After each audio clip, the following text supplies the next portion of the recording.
America prepares. All America alters its pattern of life and work to meet the demand for protection. Industry is a double step to supply the sinews of safety, the armaments of war that an embattled world must have if democracy is to survive. Mechanical genius joins with the muscle of millions of men, working to win for the ways of freedom. Freedom to think, to speak, to rise, live, and plan with one's fellow man. America's vast resources are harnessed to the job of being the world arsenal for this and other democracies. Its present-day production of armaments is but a mere fraction of the great job that lies ahead. The flow of production in plant and shipyard gains speed. Vessels of all types, carriers, merchantmen, submarines, slip off the ways in growing numbers. Oh.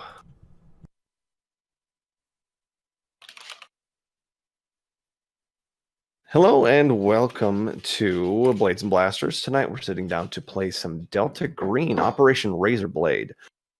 So this is the beginning of a new campaign in the Delta Green universe, and I have some wonderful, fantastic players with me tonight. I've got Aki playing Graham. Let's see. Graham Milne, is that right, Aki? Yeah, exactly. All right, I've got the Herr Doctor, played by Raz. Hallo, guten Abend. And then I've got Howard Green, played by Emma. Hi. All right, so the date is, let's see here, it is, where's my date? It is late September 1940. The three of you have been gathered by the Operation of Naval Intelligence and sent overseas. It's a long flight across the ocean, but when you arrive, you are in the middle of the Blitz in London. You are escorted through the city proper, and you are brought to a Westminster. You've seen it in photos in the newspapers that have been released for you, but you are ushered in downstairs under heavy guard while air raid sirens penetrate in the background. And when you come in, there is a thickly smoke-filled room that is splayed out in front of you. The walls are all poured foundation for cement. There is a map on the back wall. There are people sit around a center desk that have a lot of telephones that are leading in and out, and very hushed conversations. Notebooks, folders, all kinds of stuff are set out on the desk in front of you. And you see at the back wall, there is someone that you've heard about in papers. Winston Churchill is along the back wall.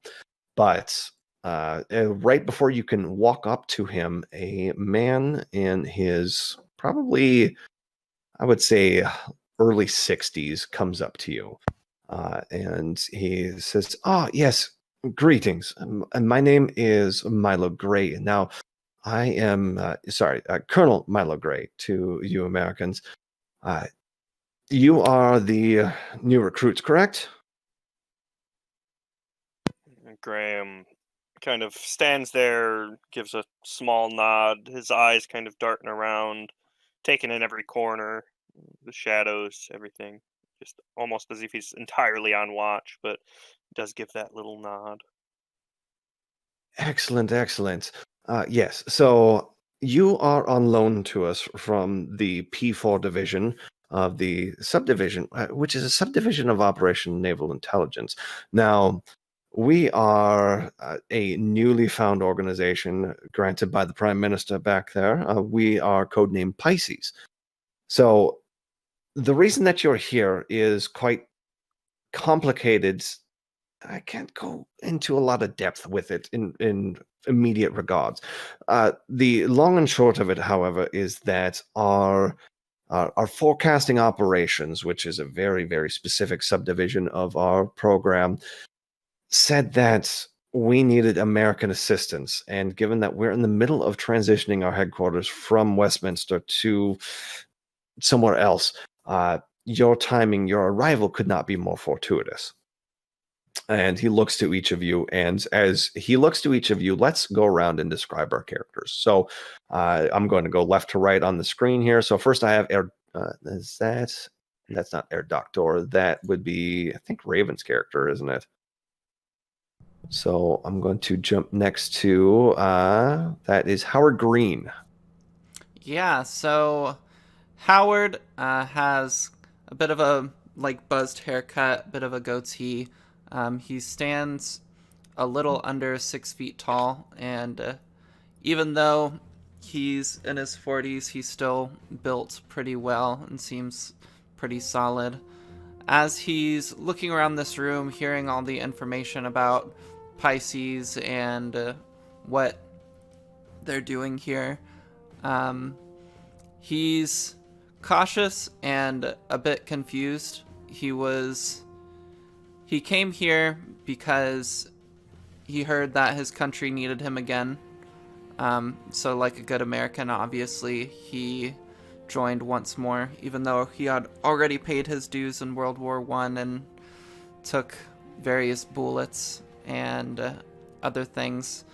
But yeah, he was needed once more, and so here he is, and now he's just kind of like looking around, a bit worried, wondering what they're gonna do. All right, and then we next move to Air Doctor. Herr Doctor introduces himself as, hello, my name is Wilhelm Stahl, but you can call me Herr Doctor. Has unkempt white hair, thin round glasses, of which he seems to have several in his pockets, depending on what sort of magnification he needs at a specific moment. He has a bit of a stubble of a beard that shows that he's not always, up on the hygiene, and his pockets seem stuffed with all kinds of tools and knickknacks. He shifts around, looking around, his eyes always moving mostly from gadget to gadget, from tech piece to tech piece. Interesting enough, like his overcoat seems to be sort of like homemade. It's a bit of like a mix between a duster and an actual lab coat. And he's if not stopped, he probably will start to poke at various telephone and electricity lines and try to sort of check on things and ask people who are working there various questions about the technology that they're using and the machinery.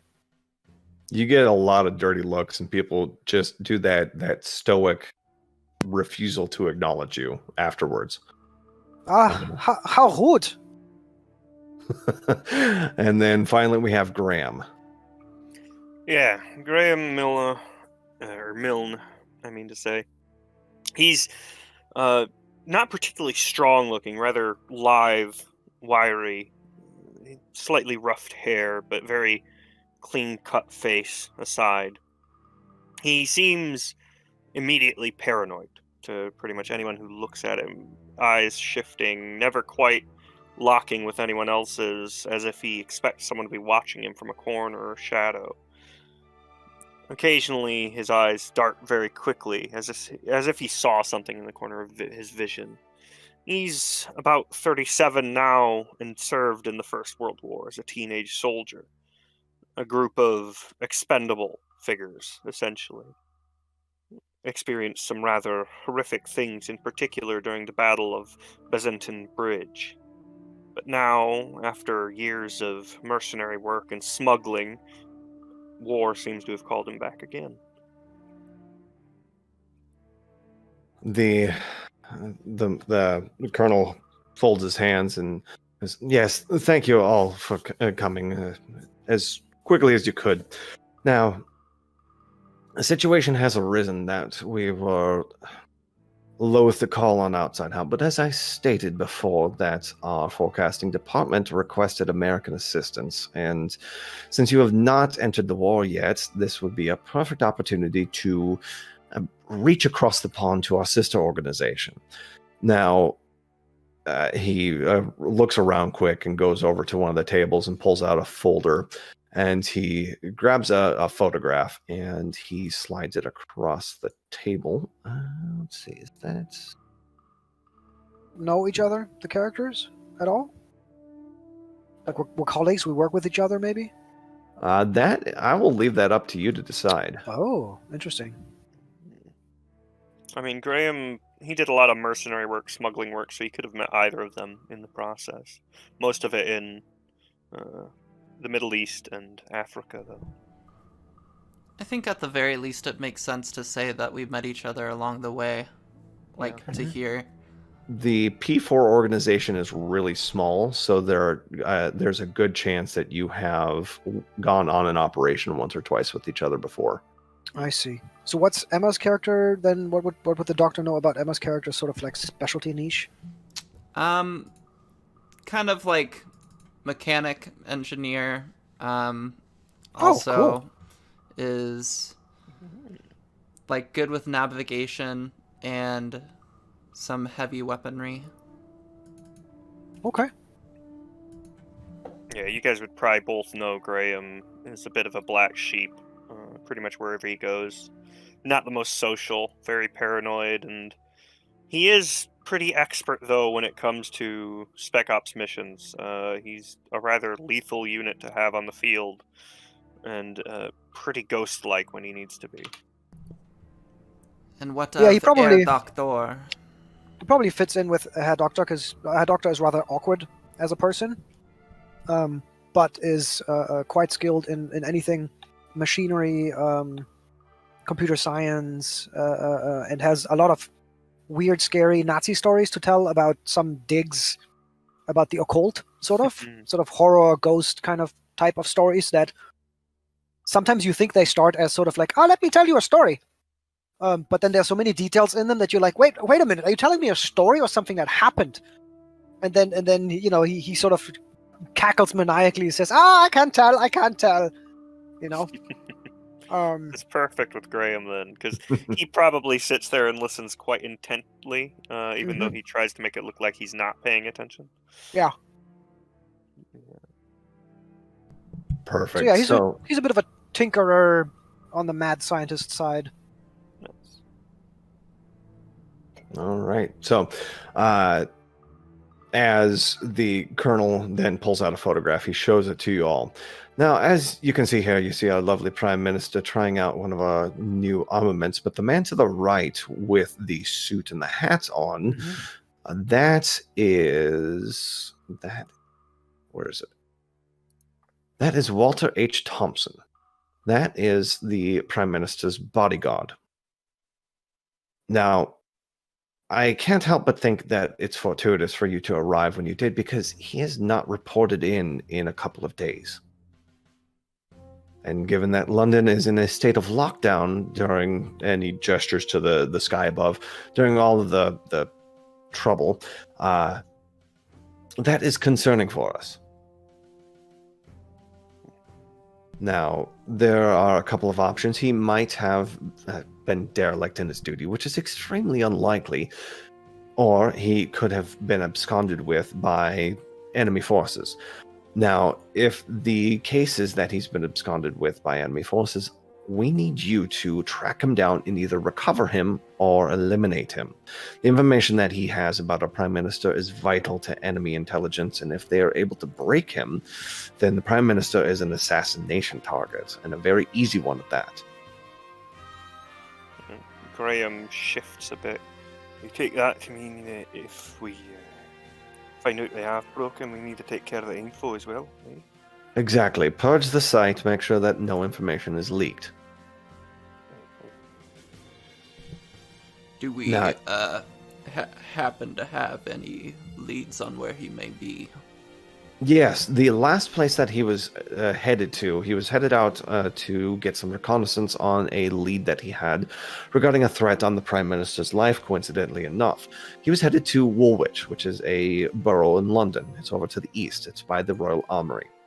The Prime Minister has graciously offered his armored vehicle for transport to get there and get this situation dealt with as soon as possible. You're not worried that'll raise some suspicions? If they see his vehicle come through, or does it blend in fine enough? Well, I don't... Mr. Thompson, if he's going undercover because he used to serve as a constable before this, he would not be riding around in a vehicle. he would be doing footwork and the like. So I don't believe that he's left his vehicle in the borough. But get what information you can and act on it accordingly. If you have any questions, or if anyone tries to give you any runaround, and he slides some paper or some documentation across, he goes, "This will be able to settle any answers for you." And you open it up, and it appears to be some kind of badge of office of the Prime Minister. Oh, this is great. This will help us greatly. Yeah, I'll do. All right then. When do we deploy? Immediately. He And has you been said missing we can absolutely just murder the bloke, yeah? if he is broken, yes. I mean, aren't we all? And he just gives you that just stoic look, just complete stone-faced. Yeah, Howard just kind of like glances over towards the doctor, and then addresses the colonel. We'll take care of it, sir. Fantastic. And he gestures you out, and two armed soldiers take you up to the surface.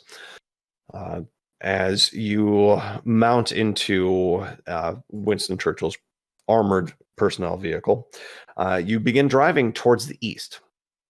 Now, The doctor would ask the other two, so like, listen, other than my sharp wit, they didn't let me have a lot of,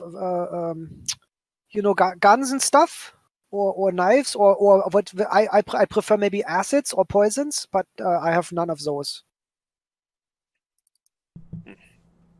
Don't worry, we'll take care of it. Deal with But- it but- however we have to. I see. Well, okay. So he sort of looks around, and you see him looking around in the car for what appears to be, maybe he's looking for some sort of implement he can use as a weapon later. Before you had left, he would the colonel would have equipped you all with any materials that you needed, any weapons or anything like that. So if you have any weapons on your character sheet or any weapons that you would prefer, let me know, and I will get them sanded up for you. Sweet, yeah, just a combat knife would work for Graham, All right. or something similar. Something concealable, obviously. Maybe a Garrett. Does that go into unarmed combat? I don't. With a Using combat knives knife, and that would stuff? be melee. Oh, melee is somewhere. Let me see. I'd definitely like Melee. a Oh, I pistol see. or something. Yeah, I've got points in firearms as well, so probably the doctor would not like to have to fight someone face to face. Yeah. I think. Yeah, that's Actually, all players. pistol would So probably let be me. good too. Yeah. Yeah. I imagine we wouldn't be able to carry open carry rifles or anything. Well, with the badge that he gave you, the colonel gave you, yes, you could. You are fundamentally a subdivision of the government and an armed subdivision of the government currently. Then I'll happily take a rifle. Okay. Yeah, I suppose so. Graham is kind of more worried about, keeping quiet for his aspect of the work, so he'll probably just go with a small pistol and Okay. a combat knife. And if they have a Garrett, that would be perfect. All right. So they yeah, I will get those put on there for you. I think what's good in World War II, maybe a fun So Tommy gun. here, let me. It's not I've as got long it as a in the Garand or handout anything. section, but there you go. Oh, perfect. That's what I thought. A Tommy gun. Yeah.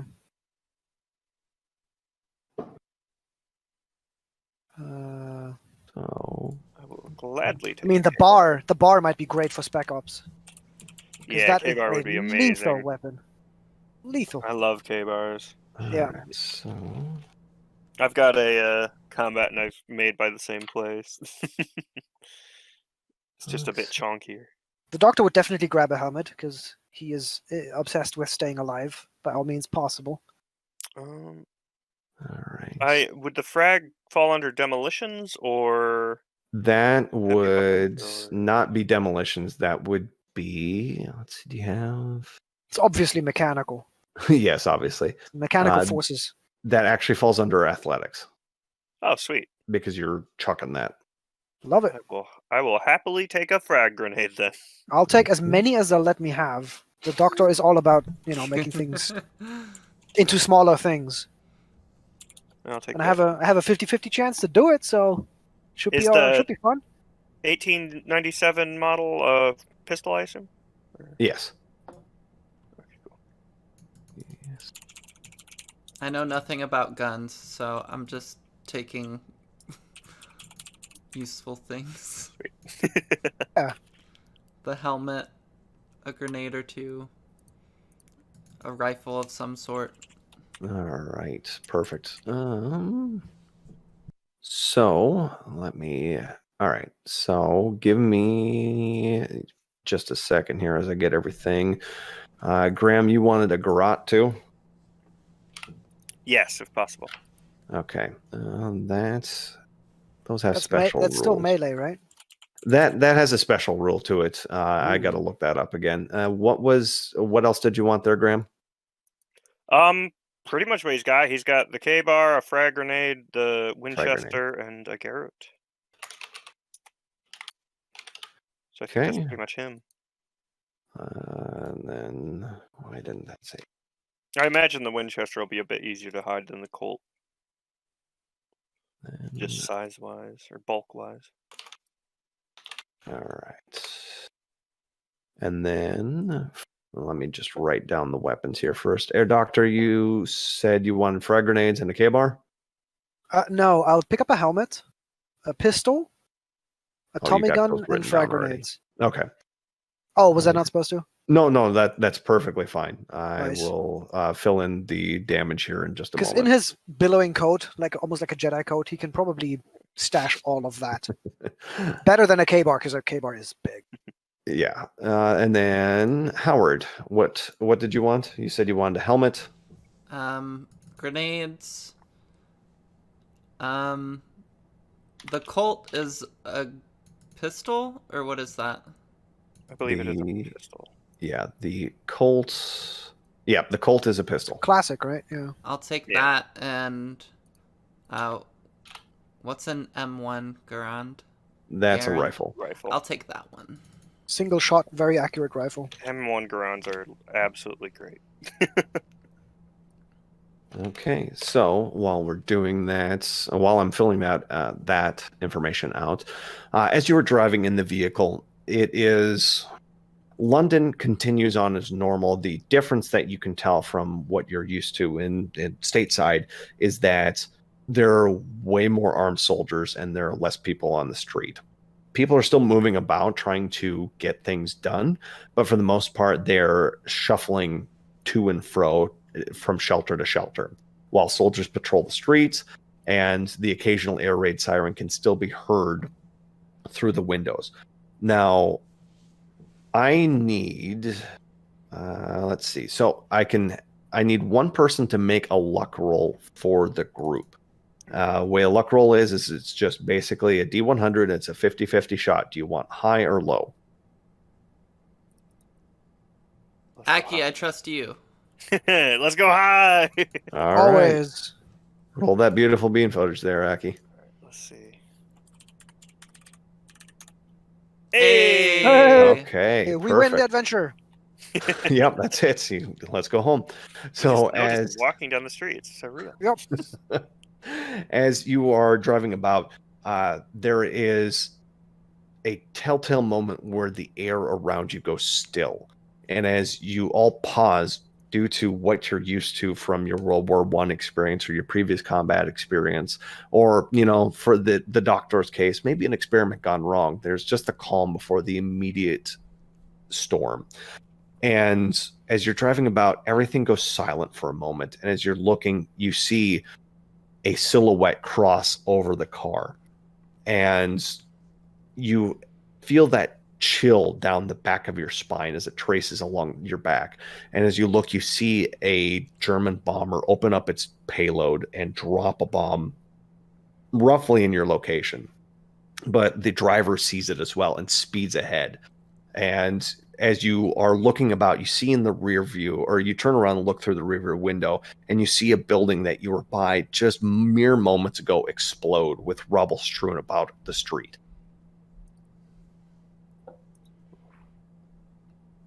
Yeah. The doctor screams, "Ah, Scheiße!" and puts his helmet on. Yeah. Oh yeah, should we have music?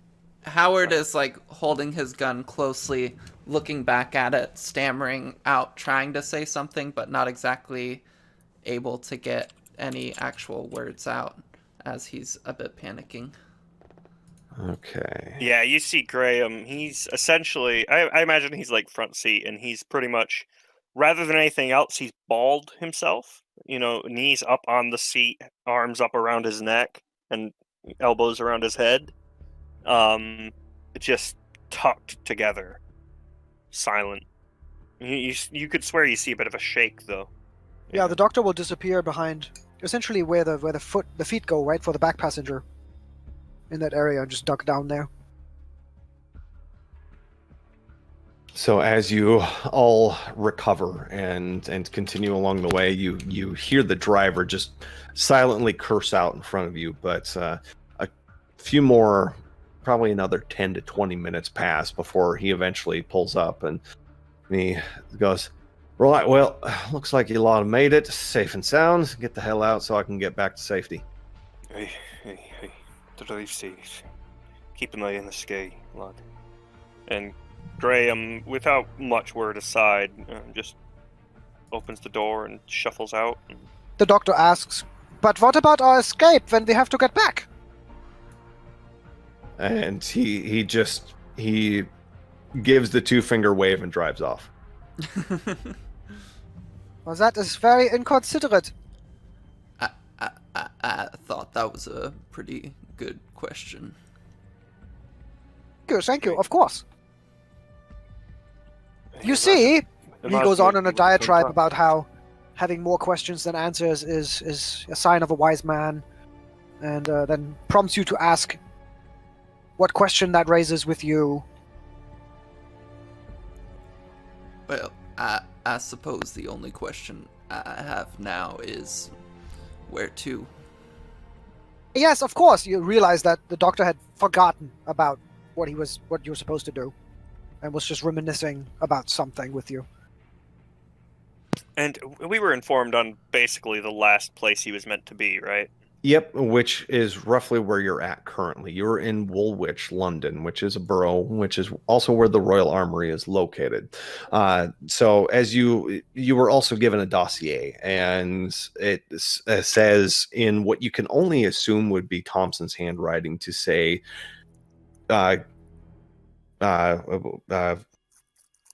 contact Alfie Barnes. Alrighty, yeah.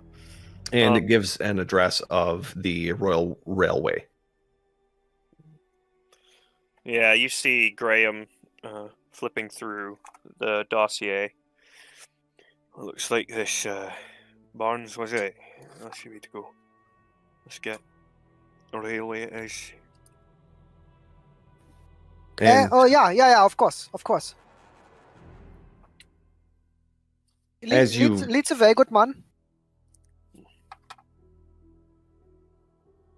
As you make your way through the streets itself, the borough of Woolwich is a lot different compared to London proper. There are more squat houses. They're more closely packed together.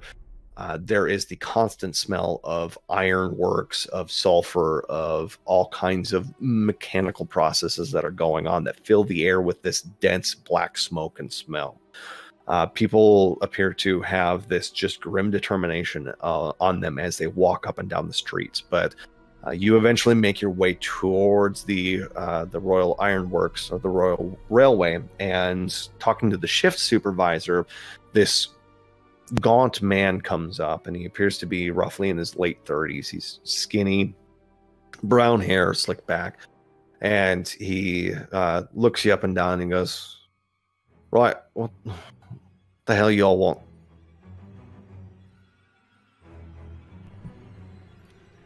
What was the name of the woman we were looking for? Alfie Barnes. We're supposed to talk to Alfie Barnes about Walter H Thompson being missing. And he kind of looks about Shifty, and he goes, "Where'd you get my name from?" Doesn't matter. Here to investigate, Thompson. I mean, bloke never showed up at my doorstep. What do you mean? Well, that's exactly the problem. Do you know where he is? Where he last was? Shit, no, I don't. I had a tip for him. He never showed up. I don't know what the hell's going on. I want the tip. He kind of looks over at you, and his eyes narrow a little bit. And What, did I stutter? what you got one of them krauts working with you for? Because Again, I'm I super, don't think because that I'm super matters. smart. I got tested. Hey, lad fills his role well. You best fill yours. What was it you needed a relay? I told Thompson to come to my house after I was done with my shift. Now, any points in the direction, it's about 3 blocks over that way, but I was trying to tell Thompson after I was done that a rival of mine, since I'm the buyer for the works back here, that a rival of mine who works for them damn krauts across the pond there, that he told me that when Churchill was dead next week and the Germans steamrolled the British, Bonds would either have to, Bonds, I'd either have to sell directly to him or I'd have to run and hide because he'd use all of his fortune to make me wish a bomb fell on me instead. Look, me and him, we've always gone back and forth. We've always had a piston match, but it's never turned like this before. And sorry, I missed. Who was it? He said that. Thompson? He said a rival of his. He didn't give the name. That So you man think threatened the Prime Minister, yeah? Yeah, he did. The problem is he works over there and he gestures to the east, giving you the inclination that he is across the channel.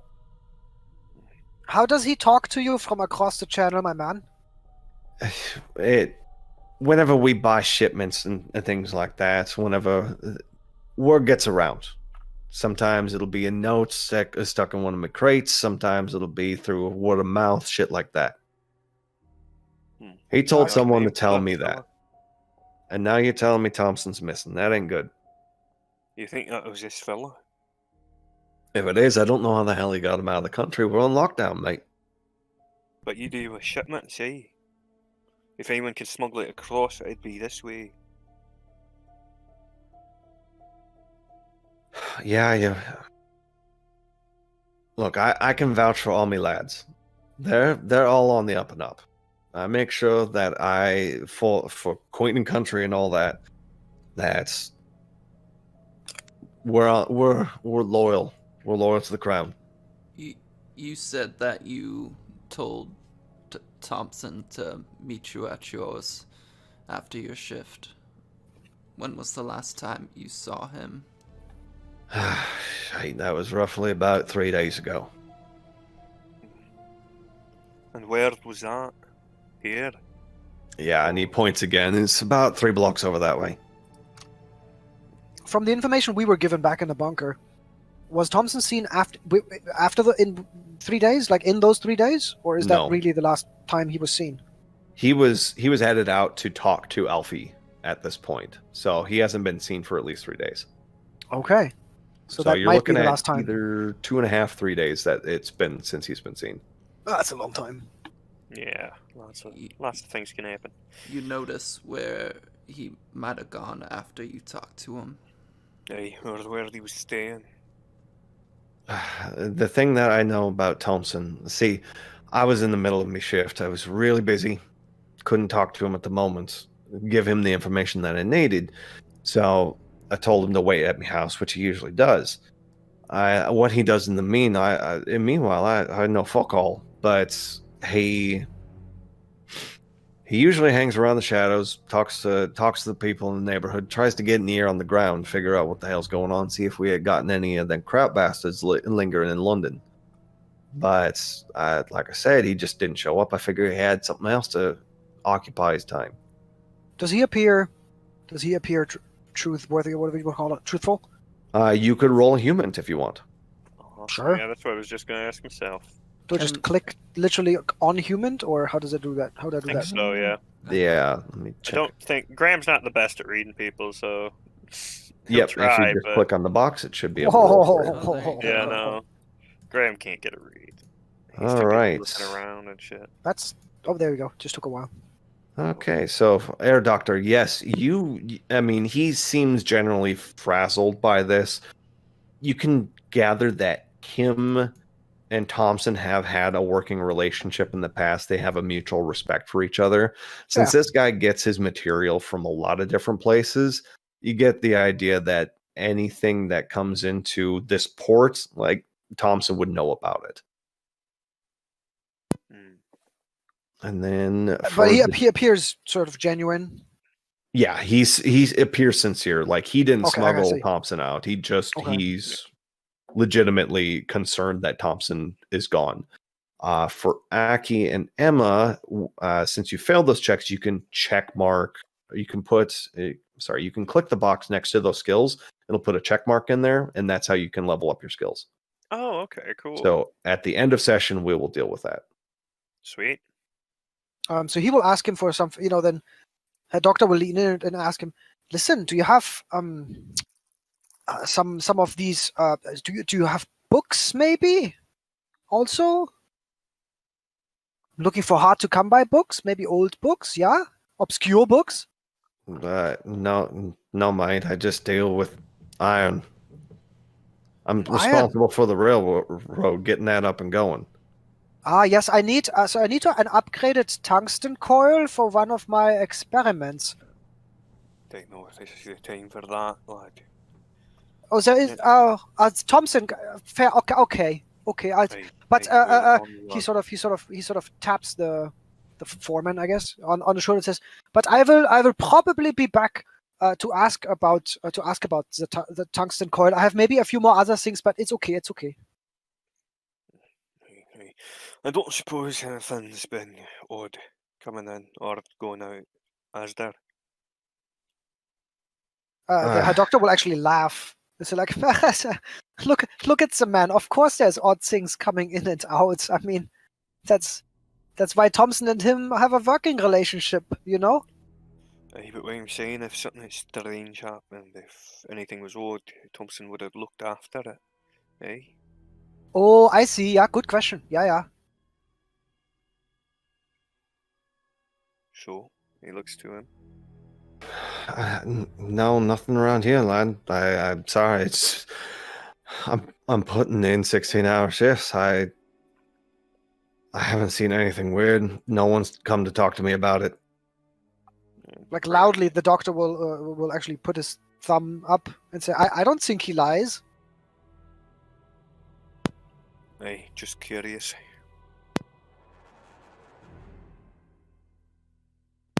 Yeah, Graham shifts a bit, looking around.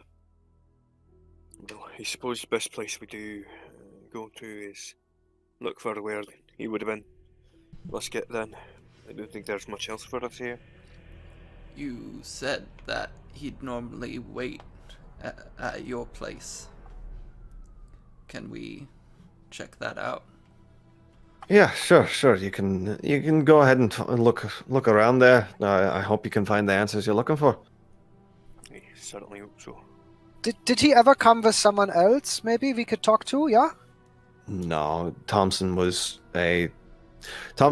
to do the grunt work himself. He usually spoke to people himself. He usually got the information he needed himself. There's Maybe- any other contacts here that he's just keeping up with? Not that I know. I'm sorry, mate. Maybe a restaurant or a bar or something where you meet and drink das Bier. And he kind of looks around and goes, I mean, we got like a corner pub that serves us when we're not dead tired, but for the most part, no, mate. Look around. Schade. Okay. Alright, man. I say we check about his place and then go from there, work the ground, just see what we can see. He'll produce a little hand notepad like a detective would with a little pencil. It goes, Wo wohnen Sie? Yeah? Apartment? Yeah? Wo? Are you saying this to Barnes? Yeah.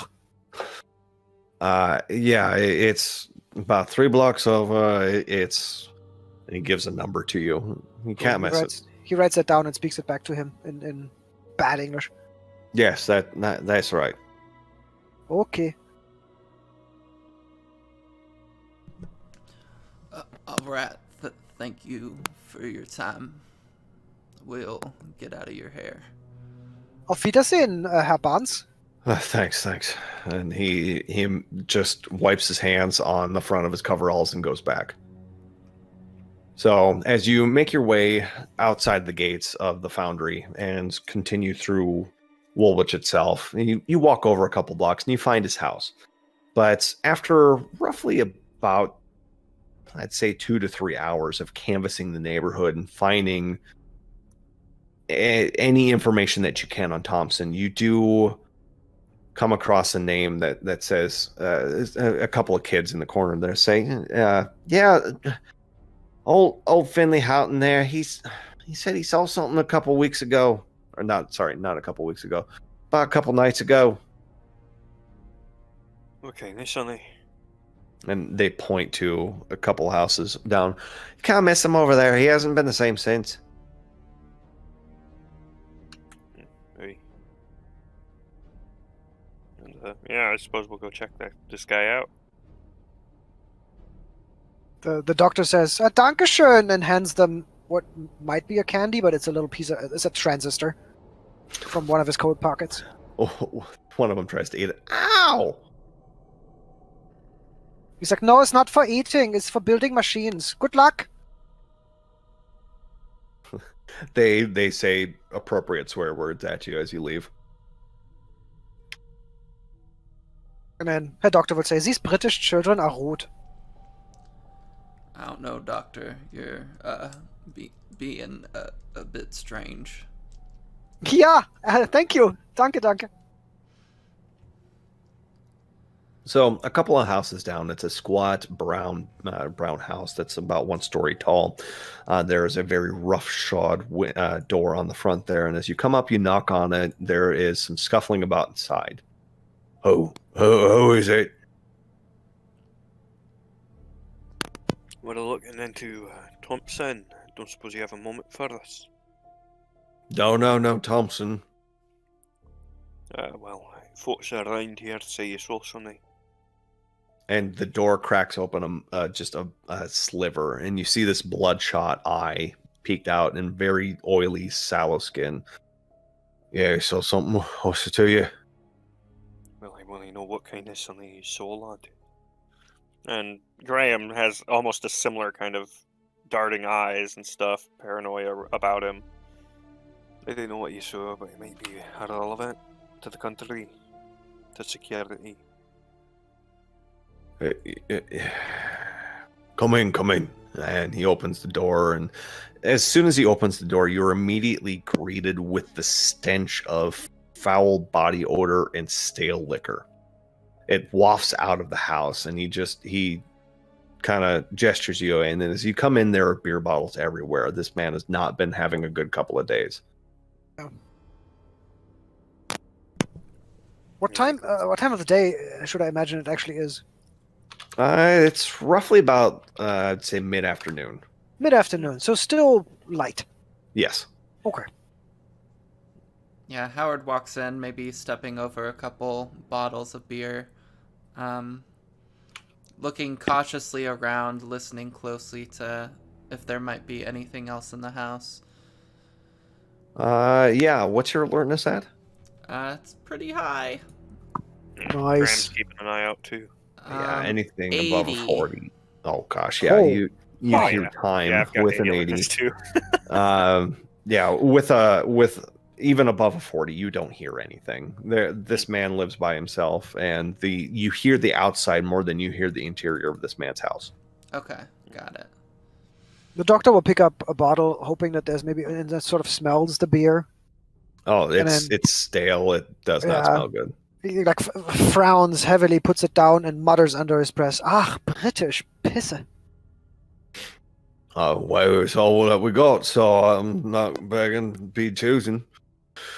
Aye, aye. So, about this you saw, eh? Right, well, think he was abducted by spacemen. What did he say? Gewürzmänner? Spicemen? Spacemen? Yeah, from up there in the stars. Oh, Weltall, ja. What- Okay. What made you say that? What sort of space float are you expecting? Well, it was late at night. I was just getting on with my shift. I was coming, this man and a fairly tall man, and he's hanging outside a house. Didn't think nothing of it. It's people's business and whatnot. And then all of a sudden, these three blokes started shouting at him and running up, and it wasn't none of my business. So I just walked on. But the next thing I knew, they drug him away. And well, folk like me, we gotta have some form of entertainment. So I watched, and next thing I knew is that there's a bright flash. I heard no bomb, and the building fell in. And that was it. So he went somewhere. So there was a flash, like what, like a bomb? Or Yeah, like- it was like a bright blue flash, though. It's just nothing. No explosion, though. Was part of the building missing by chance? I don't know. I mean, I you didn't said go it look. collapsed. Yeah, okay. Maybe we can go look. Which building was it? Yeah? It's about, and he kind of points with a shaky, wavy hand. About 3 buildings that way. Uh-huh. Oh my gosh. Did you you didn't did see you anything else? did you smell anything? Did you hear anything? What were your senses like? Scared though.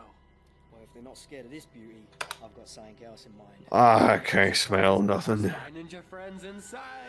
What it do, spy ninjas? Oh, Oh, what the Down. hell is going on? All of these nincompoops Come on. Is there an ad? Yeah, there is. Sorry. I thought that was something problem. on my end. I was like, what I the know, fuck me is too. happening? I left Fine. something open or something. The doctor like hits his head with his hands and goes, "Nein, nein, not the voices. Nein, nein." There, that should be better. Sweet.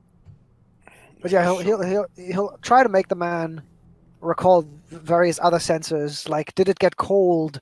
What did it smell like? What did he hear? Look, I was just too far away. After that, I ran home and started praying to the multi-god, if you will. Why? You just saw a flash of light. What's the problem? It ain't too often, lad, that you see flashes of light, buildings fall down, and no bombs. Maybe not you, but that's okay. That's okay. Why do you think it was spacemen particularly? What? Maybe it was just Germans. Just Germans? Yeah, okay, sure. Clearly, I think it's that for the reason. Just the blue light, or I mean, the building fell down, there was no bomb. You tell me what does that. He actually visibly starts getting upset at this point. I'm sorry, I can't do that. I have signed very many papers to not tell civilians this kind of secrets. where it is. When I jump to spaceman, that's my first choice. Yeah, But- it's a good question because that doesn't mean spaceman at all. Just because there's a flash. Regardless, 3 houses down, eh? Right, and he points kind of once again, shaky hand. That way there. Yeah. Right, let's get to it then. Well, Dankeschön und auf Wiedersehen. Well, thank you. And he just begins to start drinking again. Yeah. All right, let's go. Is there any check chance? this out. Is there any chance that during his time under sort of in the Nazi science corps, Herr Doctor saw any mention of blue flashbang, teleportation devices, anything like that? Let's see here. What was... Is that part of maybe electrical or You could give me... math? do Occult, you- because that was his job literally with the Germans. He was a occult researcher. Yeah, you could give me an occult or a natural check if you have either. Yeah, occult for sure. Unnatural? That exists? Oh yeah, it's back there. No, it's occult. Does. Ploink. Yes! Ooh. You have heard with various electrical currents of blue flashes, but usually there's an explosion accompanied with it. So it's a couple of different things. You could attribute that the blue flash, no explosion, means that it's this guy's completely drunk, and he was drunk at the time, so he probably either passed out after the explosion or the concussive force of the explosion was too much to knock him out and he didn't realize it. Yeah. Or like a lightning bolt, like a Tesla discharge might yep, be that could blue. be the other thing, is that it's some kind of Tesla coil or something like that to cause an electrical flash. Yeah, which 100% Herr Doctor would have worked on. I mean, it's too cool not to. So maybe he will tell this to the others and say, like, I'm not supposed to talk about it, but theoretically, if you have you seen? Do you know about Tesla? Yeah, like a Strom, yeah, a zap, as you call it, a big zap. You mean like lightning? Yeah. Would be lightning of some sort. But there could be a million out of reasons, eh? Really? Tell me 3. Well, I mean, as to why he, didn't see it. All he saw was the flash, but yes, who knows? Let's check out the building. Maybe we can learn more there. Eh, And he sort of pulls like a monocle out that he puts in front of the spectacles he already has, and so his right eye now is very, very enlarged. Awesome, I love it. All right, so as you come into the next section of the neighborhood here, you do see that there are a lot of houses stacked together. But as you enter from the side, you can't help but notice that the building on the corner, this housing over here, that the back half is noticeably collapsed. The front half is entirely fine, but the back half is collapsed towards the front. So the doctor's... Yeah, no, go ahead, Emma. You seen anything like this, Doc? Let me see. I think let me see if there's all the material still here. You see, if there's an explosion, and for the next 2 to 3 minutes, he explains the difference between an implosion and explosion and how the particle physics works on it, and things fly around. And so he tries to and scorch marks, right? So he tries to figure out, was there any thermic reaction, like exothermic reaction? Did pieces of the house fly away? Are pieces of the house missing? Like they were just absorbed or disappeared? That kind of stuff. As he does that, Graham's kind of looking more so for any sign of a person being nearby or presence having been through. Yeah. Okay. Yes. So, Doctor, you can give me a science roll. That would be... I got math and chemistry. Yep, you can do whichever one you want. You'll get a different answer for that. For Graham, you can give me... You're looking for people. You can give me alertness check. Ooh. Howard, what are you doing? Howard's seen explosions and has dealt with some explosives in the past. He's gonna try to look at this rubble and everything just to see if it's kind of like the explosion pattern or implosion or whatever is reminding him of anything in particular, or if he can make sense of it at all. Okay. Do you have demolitions? I do. Okay. You can give me a demolitions check. So I have a sub-skill in science. How do I make that 40? Because science is at 0, but... Yep. So math and you can chemistry. just type in... You can put into your character sheet. Here, I'll just do that quick. So you just leave it at 40, and then you just tell me which one you want to roll.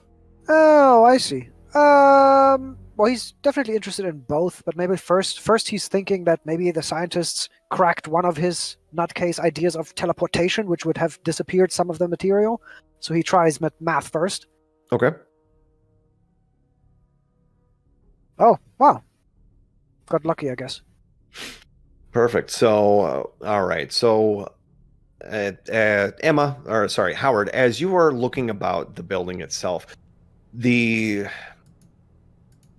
you can't tell exactly. There might have been a possibility that it's a bomb dropped near here recently, not within the past day, maybe. You're not entirely sure.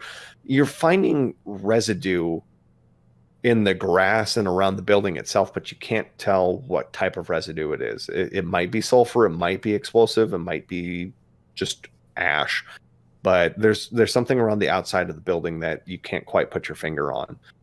Graham, as you look about, you're looking for people, you said, like just watching the building? More so like any trace of people or anyone that could be nearby, yeah. Okay. As you look about, there are people that are moving in and about, going to and from work or doing what they need to. But for the most part, those people are at least 3-4 houses away. Doctor, as you are looking about mathematically and trying to study and recall upon your past experience, the thing that you notice the most as you go around the exterior of the building is that when you get close to where the building has collapsed in on itself, you notice that there is roughly about a 3-inch gap along the ground, separating the building. And as you kind of lean down and peek your head in, you notice that there appears to be just this perfect gap that goes to the next house that's right attached to it. It doesn't go into it, but you can notice a very deviate, like a perfect line that is separating the two sections. So like a 3-inch moat around the house? Yeah. Yep. And as you look, there's something in there, but you can't quite tell what it is just due to the shade of the rubble on top. I kick a little pebble in the gap and listen. It makes like a noise like you're kicking it into thick grass. Oh. Quickly or after a while? Quickly. Okay. So there isn't like a stick around, maybe a tree branch or something I can just poke in to see how far down that goes? There is. I would try that. I'll try to figure out how far down does this gap go? Just with the ambient light that you get from behind you, it goes to the next house. Like you put your arm and your stick into the slot, it continues on. You can hit side to side, but you can't hit back. Oh, so you mean like is it in the wall or the ground? Imagining it. Yeah, like I thought it's around the house, like an actual moat, right? So it goes. The hole is downwards, not vertical. Sorry, yeah, it goes like this. Oh, interesting. So you would be over here. You would be looking down on your hands and knees, and this goes to the next house, but it cuts off right there. And that's on the intact portion. Yes, the line up and down that is the next house over. Okay, so like a seam. Interesting.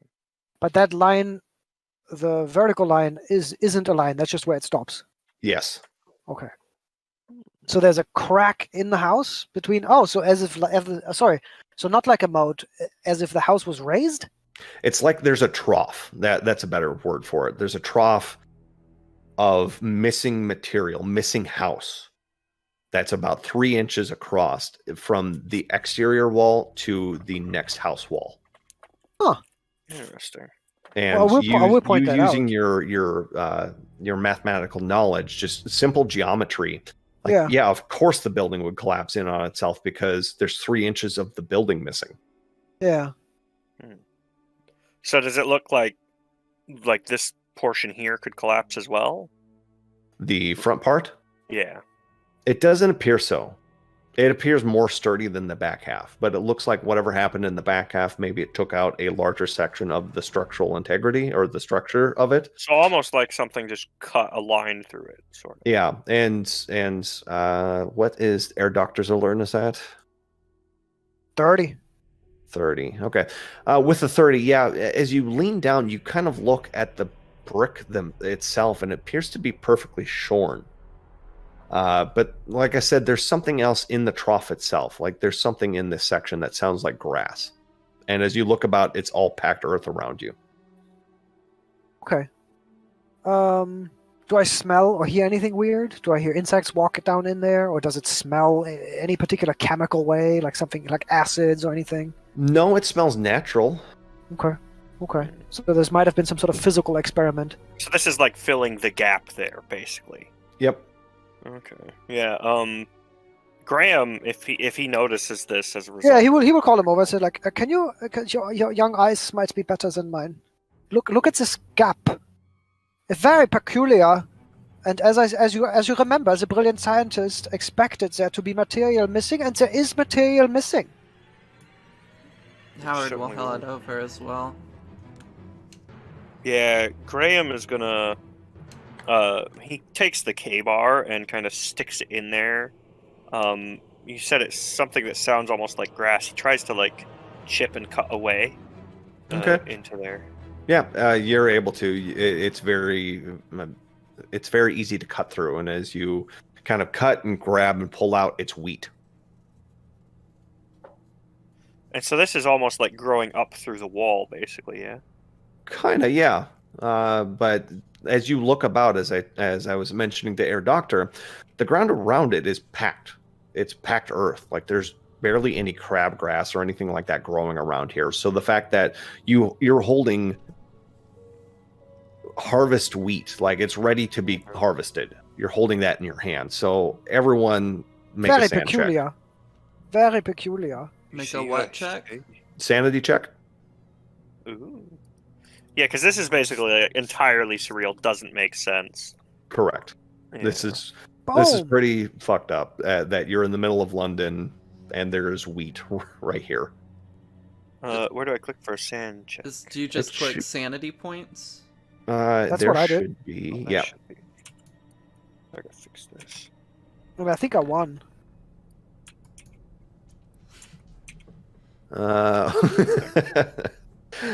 So with a 99, that's a critical fumble, critical failure. It's just Oh my. one.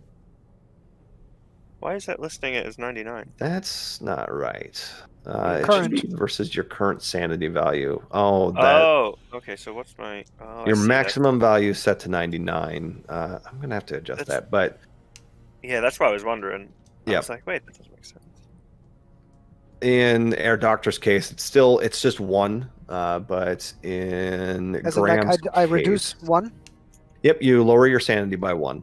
Got I it. think it's meant to be 65 because that's what mine was listed before. If you're Oh, mine on is the 65 right too. side, on the right side, it's 65. That's your current sanity. That's what it should be listed. I don't know why it's rolling maximum, but Oh, weird. what did you roll? So you failed as well. It's one as well Yeah. for you, Graham.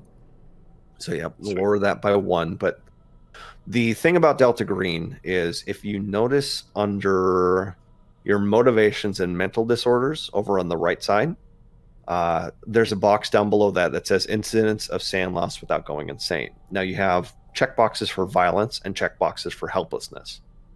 Anytime that you lose sanity without going temporarily or temporarily insane, meaning 5 or more within a single combat or 5 within a game hour, think like Call of Cthulhu rules, you check one of those boxes. So if you're getting hit incrementally, like 1, 3, or 2, 3, something like that, then you can check a box, but you never adapt to unnatural. Okay. So in this case, do we check a box for helplessness? You do not. This is unnatural. This is weird as hell. You being in Oh, the I middle of see. London and grass is here, or wheat is here, harvest Wheat wheat. is here. Yeah. Well, it is weird, but it's only weird because in Herr Doctor's mind, how is it possible that the Germans managed to finish maybe his plans for teleportation technology without him? That's unnatural. Like, that's just not possible. Yeah, Graham's looking at this, and it obviously just doesn't make any kind of logical sense. Someone must have stuffed that in there, or they yeah. This is very very weird. But we could look if maybe there is a cellar. You know, it's like a corn house. Yeah, where they store downstairs. Yeah, maybe I don't know what this is. a basement. Maybe we could talk to the neighbors as well. Yeah, but Let's- who lived here? Yeah, someone must have lived here. Where are those people? Right, let's go in and check for now. See if we see any other signs of stuff. Because I'm assuming Based someone's on- that, someone's maybe sat in their living room and this thing went off. Like they might be able to give us a clue. So yeah, as you all can go inside. The front door opens pretty easily, but as you look, it is strewn about. Rubble is strewn about. Material is strewn about. It looks like someone lived here, but at the time that it went off, there's no other visible signs of them being present. Like a building fell on them, but you don't see blood, you don't see viscera, things like that. Okay, no body parts or signs maybe of the three blokes or Thompson.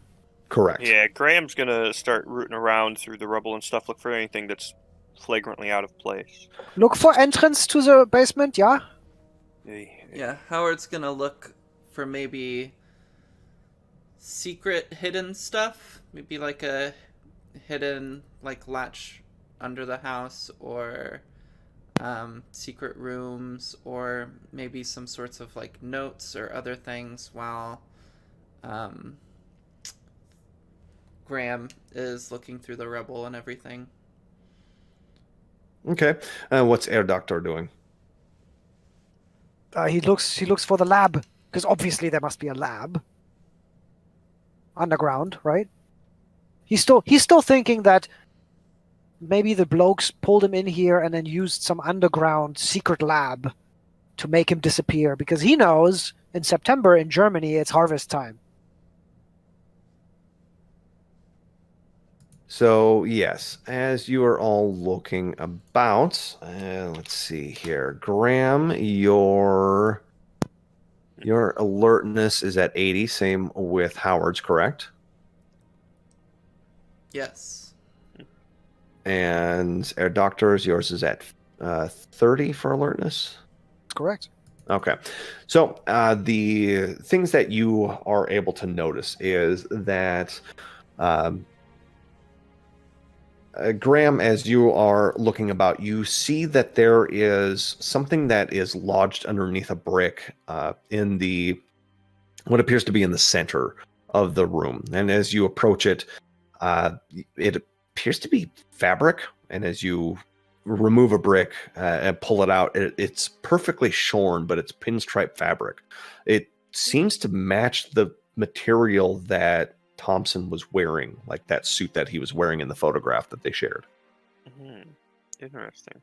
And Howard, as you were looking about, you see over on the right side, closest to the wall that is shared between this house here and this house here, that there is a piece of paper that is underneath a overturned table. And as you pull it aside, it appears that it's a registry for a resort in Vatel, France.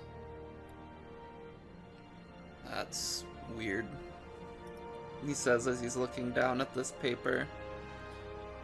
Huh? You make anything of this, Doc? And he's gonna pass it over to the doctor. The doc will look at the paper first and see if it's like a pamphlet or like. No, it An appears ad? to be like a guest registry for a hotel resort in Wait, a Vatel, whole, France. but just one page of it, not the whole book. Correct. He sort of sniffs at it, and then he actually, like, with his tongue does like a scientific method, Tastes like paper. Tastes like paper. Yeah, Graham kind of looks over it as he's doing that. Does Thompson's name show up on there at all? I assume not.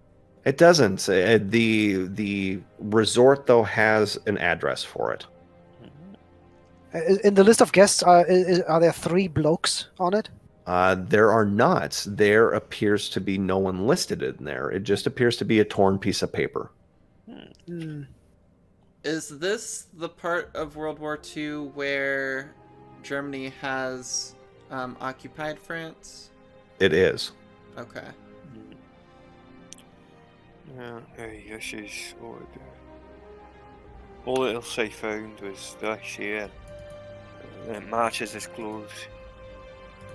So he was here. Right, but look at the way it's cut. Short and clean.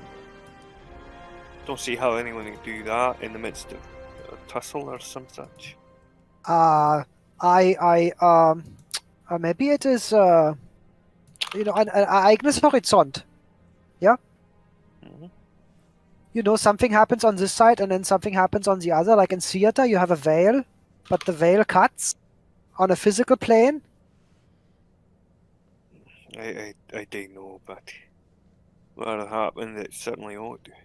You know, some reaction. It's very difficult to explain if you're not a brilliant scientist. But it's then- you know, he was on this side, and his clothes were on that side, and then he disappeared. You know? But to- what could any of this have to do with the fucking wheat, though? Well, it is I said before it is harvest now in season in Germany, but guess what? In Frankreich it is also harvest season. What, so you think somehow he went from here to France? It sounds Like, when he came ridiculous, along? but let me tell you, it sounds ridiculous. Was also what my superiors told me in the Nazi Science Academy, and I laughed in their face because 90% of my ideas, 92, but it doesn't matter, sound ridiculous, but would be fantastic, I tell you. Mm. But they rejected it out of hand. But you think it's possible? Eh? Of course, I think a lot is possible, and some people call me mad for that. But So whatever. If that's the case, and that is possible, how would you go about getting to him then, from here? Oh, easy. By plane. Hmm. Yeah. Well, But let's look it about, seems, see you if know, we the can- air is ruled by Deutschland. So maybe we should, maybe it would be prudent to ask the bunker people, where we saw Churchill, yeah, bunker people, and ask them for transport. Could be maybe boat is better. It's an easy task. Let's look about, see if we can find anything else. Yeah, neighbors. Maybe you can talk to neighbors. Apparently, people don't like me here very much, which is understandable with the bombs and all. I suppose.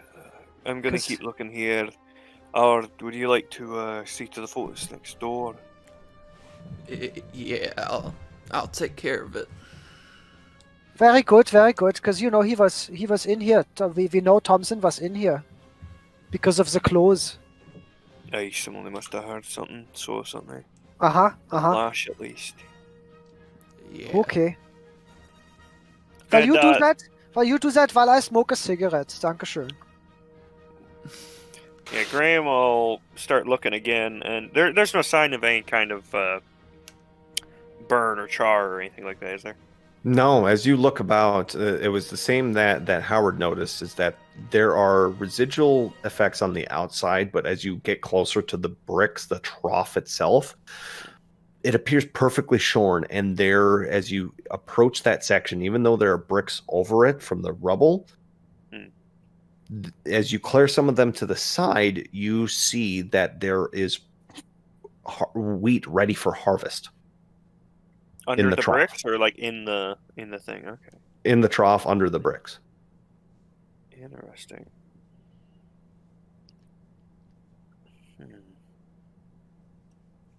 Howard knocks on the door to the neighbors. Yeah, a mousy-looking woman with short black hair, a dirty apron, kind of opens the door hesitantly. Yes? Afternoon, ma'am. We were called to investigate the disturbance next door. I was wondering if I could ask you a few questions. Oh, thank goodness someone's decided to come and take care of that. Yes. She opens the door, and you can see this just faint smile pull at the corners of her mouth. How can I help you? What questions can I answer?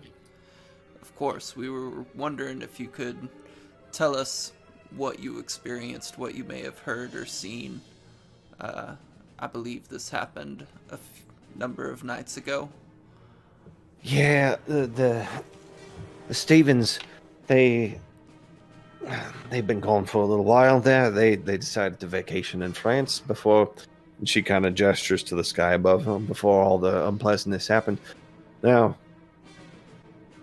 so it's been kind of vacant over there for a little while, but a couple nights I heard. I was up getting this, just a bit of a cup of water just to help ease my nerves with all the bombs going off. But I heard shouts and screaming, and then it was gone. And then the building, I heard the building fall in, and that was it. But they were. She kind of leans in closely and conspiratorially, and she goes, "I think it was Krauts. I don't speak German very well, but I think I heard Krauts shouting next door." That's troubling. Thank you for telling me this information. Do you remember anything in particular they might have said?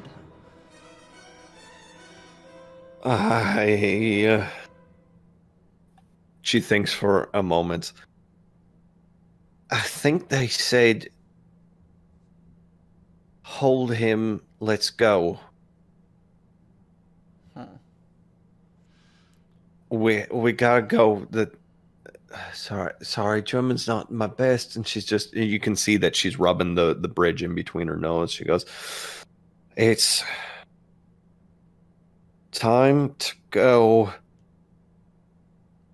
And she pauses for a minute, and she says what's that word? And she starts snapping her fingers. She goes, It sounded like it was like a god, but I don't know what it was. I can't. A god? No, a god, like, and she kind of marches in place. Of course. All right. Did you happen to see anyone suspicious leading up to the event, maybe in the days leading up to it? She looks up to the sky and she goes, there was a big tall man that was kind of linging around, but otherwise, no, I don't." And then she snaps her fingers. "That's what it was. It was Vorwärts. It was door warden. That's what it was. The door warden has a very strict schedule. That's what it was, right?" I don't know what any of that means. That is incredibly helpful. Thank you. You're free to go back to your afternoon. Have a good evening. Oh, yes, thank you. And then he's gonna go back next door. Yeah, you see Graham kind of looking around. He's moved some more rubble and is kind of picking through samples of the wheat, trying to kind of tearing them up a little bit, grinding them in his hand to look for anything odd, but finding next to nothing. The doctor sat down on some of the rubble and is smoking a cigarette, and as he sees you sort of go through the wheat, he says, "With my equipment back at my own laboratory, I could have told you from where in Europe this wheat came from." Well, it'd be nice if we had that kind of tech here, but I don't see a laboratory anywhere nearby, do you? No, and I actually looked. Well. And he notices Howard come back in. "Anything of use, I hope." Doctor. Jawohl. Der Warden. Do you know what that might be? Der Warden? Is that right? Did you mean door warden in English? Was it a translation of door warden? Yeah. Door Warden. Der Türwächter in German. He says, "Door warden, does door warden ring a bell from my occult background? Like maybe How we long has tried it and put been since you've been with the Nazis? a year maximum." A year. Okay. Um. He essentially, his ideas were so crazy that even the Nazis were like, "Nah, you're insane." And then he decided, well, maybe the Americans will appreciate my ideas.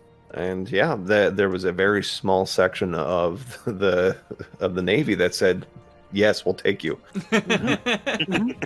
Let's see here. You don't have any military science, so no, it's not really anything that's coming to ringing a Okay, bell so it's for not you. like I read in the Necronomicon that there's a door warden if you use a pentagram and sacrifice 5 sheep.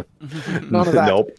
Okay, Yeah, okay, I okay. think there's some clear jumps to be made with the whole door thing. So Graham kind of points. But he to says, that. "Yeah, door warden. I don't know. Maybe it's a person that again, like he is obsessed with his own ideas, right? So he will make anything fit those ideas, and he'll say, yeah, maybe that's the person that works my teleportation machine." I don't know, but if what you were saying is right about somehow them getting them from here to France, then I imagine whoever's in charge of that would have some name similar. Well, the neighbor, nice lady, said the Stevens have been gone for a while, since before the lockdown. We're going to France to stay at a resort. Just like the Germans, Yeah. they went to France too in May. And So she said she heard them shouting, and they said, hold him down. Then also said they had to hurry. The door warden had a very strict schedule. well, that sounds German, perfectly German, strict schedule, and yeah, totally. It must be my technology, obviously. Well, in that case, I see what else we could do unless we get to wherever they took him. I mean, I Yeah, it's a guess we good question. report back, see if they have any info on this door warden, or heard any info. As such, they may have more intel than us. That's true. Maybe they have records of other incidents that involve this phrase. I see many ways we could progress without more info. Yeah, maybe bring some of the wheat. Who knows? And also, don't you find it merkwürdig? What is the word? Strange that these people here would go on a vacation into a country that's being overrun by angry Germans. That seems very stupid, even for British people. Something's odd here, indeed. I assume we would have been given a way to report back in contact, right? Yeah, the driver of the armored car didn't want to fuck around and get blown up, so he took off back. But there are various communication posts throughout London that you can reach out, and he is brought back, and you are eventually brought back to Westminster, and you communicate the information, you relay it, and he goes, yes, well, very well. There are 2 methods that we can get you into France, which appears to be your next lead. Now, any of you trained in airdrops? I've dropped a ton of things from the air. I don't think he means like that. Yeah, I imagine Graham probably has, in some degree. Many times, but hey. Well, Wait, me out of a plane? No, that's dangerous. yes, well, it is wartime, Doctor. So we can get you airborne and drop you in that way, or we can ship you by boat across the channel, and in which case you'll have to find a means of conveyance to get you towards, and he looks at your notes, Vitel, which I think is a resort? Apparently. I said it was quite odd. If the doctor is right, this is some kind of What German tech you never heard of? Well, of course, it is classified, as you would say.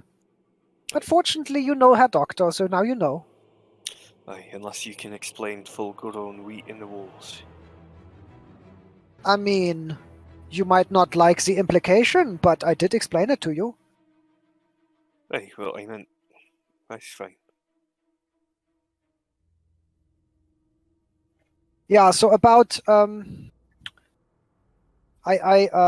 course I prefer the non-flight method, but if it's maybe what you call a double jump, you know, 2 people with an expert, that might be okay. Yes, we would arrange it so that there would be someone that would jump with you to expedite your arrival onto the ground without Aye. injury or death. And I I mean- assume we'd have extraction through water on the way back. Well, we do have a various. It is a little. And he kind of bobs his head back and forth. It's a little in chaos at the moment, but a whisper network on the mainland, and they would be able to get away, or they would be able to get you back. Yes. But you know what's even better? If we manage to use my teleporter to come back. Well, if it results in that sort of scene at the house, I think that's maybe not for the best. Why? It would be a Nazi house that goes kaput, no? I suppose. We'd have to see. But I suppose if we find any odd tech like that, it's worth bringing info on it back, eh? Yes. I would very Yes. much like to know how it works. Yes, that is something that we would also like to know how it works. Very well then, I suppose. What you two say, air or sea? Personally, I think I'd be more comfortable sea. But Not to mention, it's I'm not sure, and he sort of bobbles his head a little to our handler and says, "It seems your Royal Air Force doesn't really own your air currently." No, not currently, but we would be able to charter one of our best to get you over there. Since any kind of gestures with the side of his head, since it's a matter of a state emergency, only the best for you. Well, I mean, to be perfectly clear, I'm quite old and I don't have that much time, so I'm okay with the airplane again as long as I am a passenger on the jump, not the one, you know, responsible. aye, well, I suppose that would be a bit more close to point. Aye.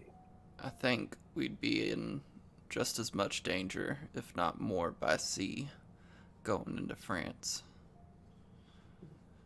I'd Alright, say then. we try the plane.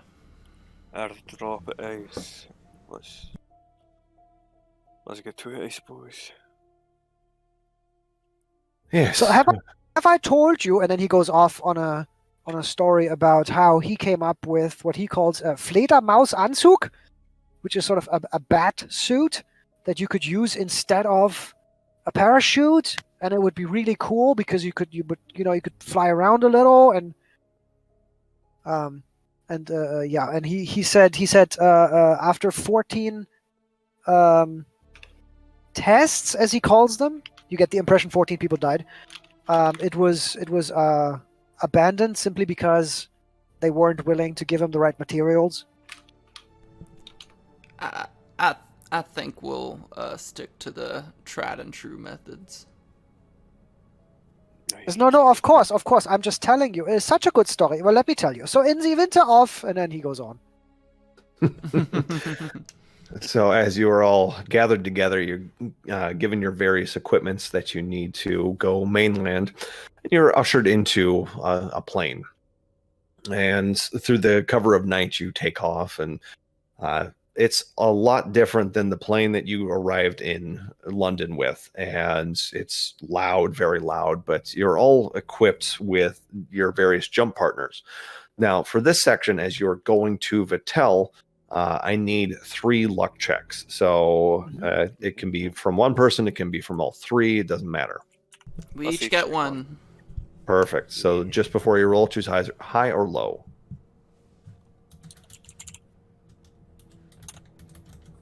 Oops. Not good. All right. So I just click the luck God button, damn right? it. I'll go high and I'll click the luck button. I didn't realize there was a button. Yeah, so I did win. You did win. Perfect. Yeah. Okay, so the first two segments, the first 2 hours of your flight, they are fraught. The planes go back and forth. I don't want them to go back and forth. They should go to France. All right. It is. Let's see. Does someone have heavy weapons? No. I do. Nice. Hey. Love it. All of you are sitting in the cargo hold of the plane, getting, prepping yourselves mentally for jumping out of a high flying object when you hear in the back, "We've got company," and the air is immediately rattled with gunfire surrounding the plane itself. And you hear the pilot shout back, "I need some help." And Howard, I'm guessing you jump out and man the gun? Yep, absolutely. All right. So I need...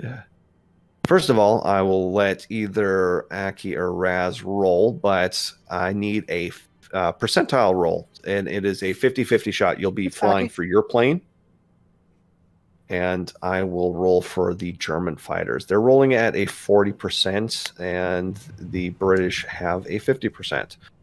Meanwhile, Howard, because we have the absolute best, you said. Yes. Yep. In wartime, you have the absolute best. Howard, you have the chance to shoot the incoming German fighter before they shoot you. Oh, that is just awesome. So I'm going to go ahead and roll. Yep, they are behind you, but they're not gaining. So Graham, go ahead and roll for the British. You mean Howard or? Nope, Graham. Oh, okay. What am I rolling? The heavy one? Just a D100. percentile. You want to get below a 50.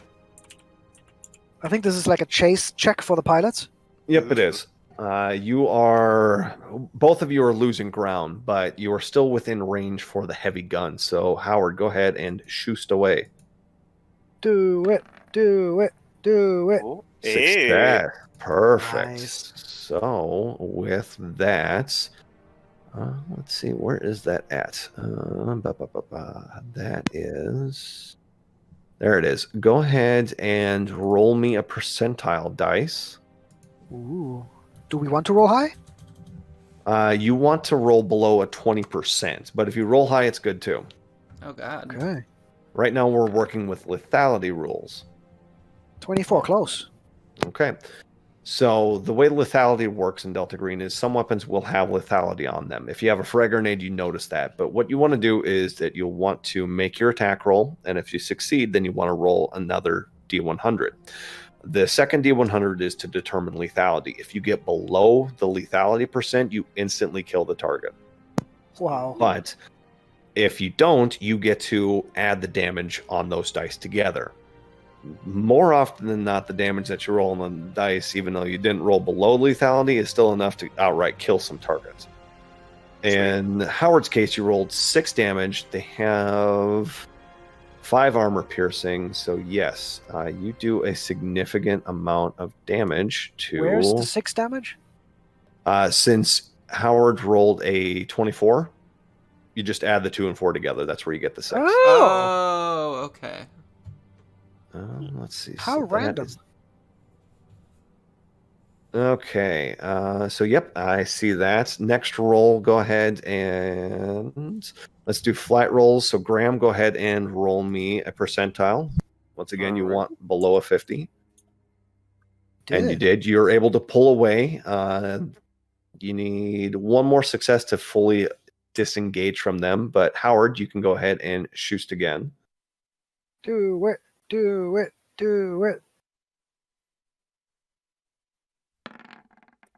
What? And Crit, nice. You got a crit? Perfect. So go ahead and roll lethality. That's another D100. Roll an 18. Now, when you get a crit, it doubles the lethality range. So you want below a 40%. And in this case, you do. Wow. So Howard, what's that look like as you shoot down a German fighter? Yeah, so obviously with just kind of being slow at first, distance maintaining, I'm able to get some good shots off towards the enemy fighter at first, and I'm able to clip part of the cockpit, but it's still coming after us. This next time, however, we're gaining a bit further, but they are not too far behind, and so I'm able to just continue firing, and I get a real lucky shot on one of their wings, and they begin dive bombing towards the ground. Nice, I love it. So as you shoot that out, the pilot yells, "Don't get cocky, kid," and you continue on with the next section of your flight to the middle of France. For this, Raz, since you weren't in that combat there, I need you to roll me a percentile. This is a luck check because this is to determine how well you fare in this fight. I'm not going to have everyone go through a big fight again. 93. Okay, so that is going to be... There is... Where'd that go?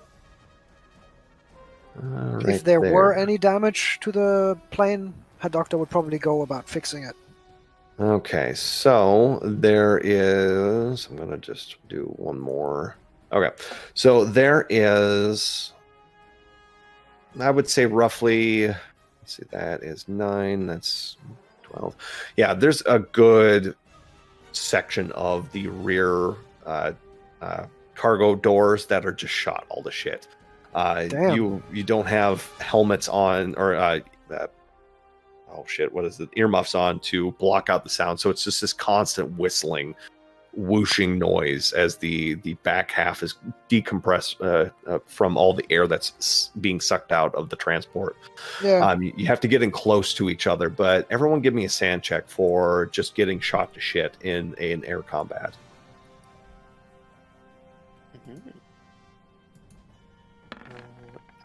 Oh no! Did that work? Yeah. Yes. All right. So, Howard. Yeah, this isn't quite like the World War I fighting there. It's bad. So you take 4 sand loss and helplessness. So you can go ahead and mark a checkbox for that. Our doctor and Graham, you both lose 2 sanity for this. And helpless check? Yes.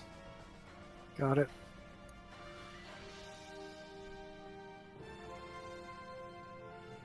But as you eventually make it out of that combat, you lose the German fighter.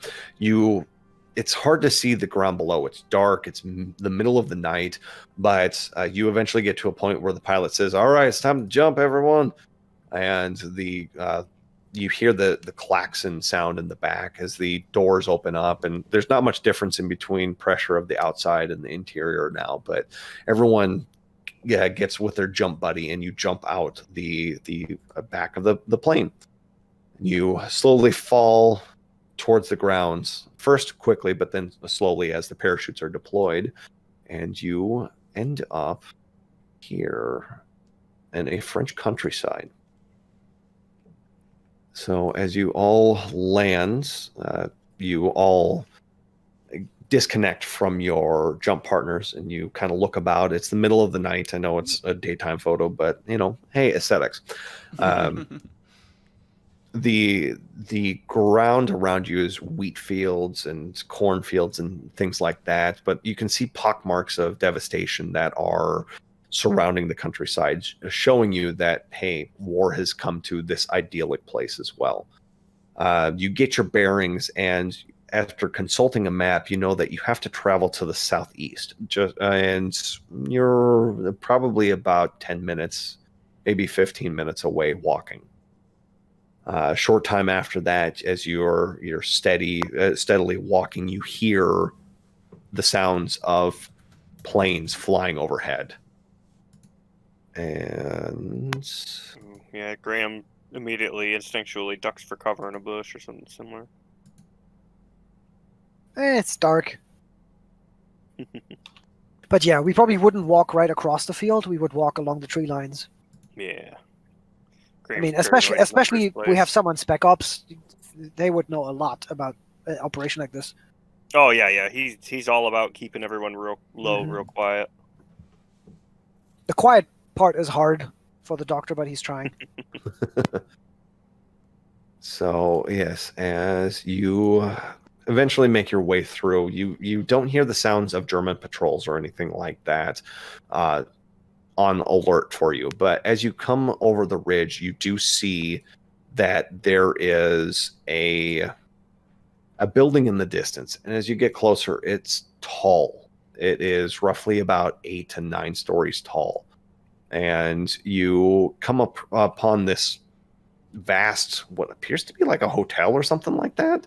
Mhm. But along the exterior of it, you can see that there are wire gates that are and fence that is being assembled or has been assembled to the point where it is an enclosure. You see people milling about in the courtyard. You see German soldiers lazing about around fires, just taking smoke breaks. They are guarding the prisoners inside, but they appear to be very lax and very casual. Mhm. Yeah, I think the first thing Graham does is you see his hand come up with a hand signal for down and stop, Mhm. and he kind of tuck the others over to the side below a tree or something similar. This looks like our place, and be willing to bet on it. The doctor pulls like a one-eye binocular that he must have built himself out of copper wire and a few lenses. And sort of looks through it. Looks positively fortified. I think you three, well, you two, stay where you are. I'll scout the perimeter from a good distance. See if there's any weak points. I'll keep an eye on patrols. Give me about half an hour. What's That way I what's can the assess. what's the Kennwort? Hmm. The Kennwort, the word you use to show you know me. Ah, like, what do you mean? You think they're gonna swap me out or something? No. If you approach, I might shoot you. Well, You I say guess- you look. You say Tesla. I say Zap. fine. That'll do. What do I But say? if you see someone else slinking You about, don't. No, I you would don't go. imagine You don't trying- understand. You stay with me, Howard. You can also say Zap if you want to. It's okay. All right. I'll scout the perimeter. I think Okay. I'm the quietest one about, so Fine. just stay low. We don't want to have any of their patrols on alert, so I'd rather just find a weak spot, spot in the fence. Maybe we can cut or something similar. A tree we could climb across to get over the fence. Anything like that. Yeah. Right. Just for flavor, to Danish. As we were walking here, you had said we landed in wheat fields. Mm-hmm. I had brought with the wheat. So I'd Yep. like to compare it to how ripe the wheat here is. Try and figure out if that could make any sense. It appears to be very similar. Okay. And I will sort of almost not gloat, but you know how someone like who wants to prove that he's right, sort of shows as we sit there, shows it to Howard and goes, "Look, the one on the left is from London. The one from the right is from here. Very similar." They do look very similar. Yeah. Yeah. That's really all. Nice job bringing it. Yeah. So I suppose Graham will scout the perimeter. Yeah. Give me a stealth check. Alrighty. Oh no. Man, I've got baller stealth too. Yeah, you Wow. do. Okay. What? All I mean, you have a backup character, I'm sure. Let's see. What do they have? They have pretty lax alertness. So, yeah, they failed. The margin of failure is actually higher on your end. As you get closer, you can see that one of the soldiers has come out on the outside of the fence and has gone probably about maybe 10 meters away, right in this area here. Let me ping it, that'd be easier, to what appears to be to take a piss or something. Even though there's latrines and things inside the fence, he wanted to go out here for whatever reason. And as he comes out and starts unzipping his pants, he is pointing in the direction that you're approaching from, and he notices you, and he goes, "Ho, here!" and shouts in German, like begins to shout in German for an alert. How close is he to me? He is probably about, I would say, maybe less than 10 feet away. Through a fence or outside of the fence. So the there's fence? no Could I ground. go cover for a between. knife throw to the head? Possibly. Sure. Yeah, go ahead and give me an athletics check. Yeah, he that knife. He probably already had it in hand, pretty much, and he kind of lofts it, blade in hand, and raises it high, and goes for that throw, hoping to do some harm. Oh man. Bad. Yep, you ease up your knife and you throw it, and he sees what you're doing, and he dodges his head out of the way.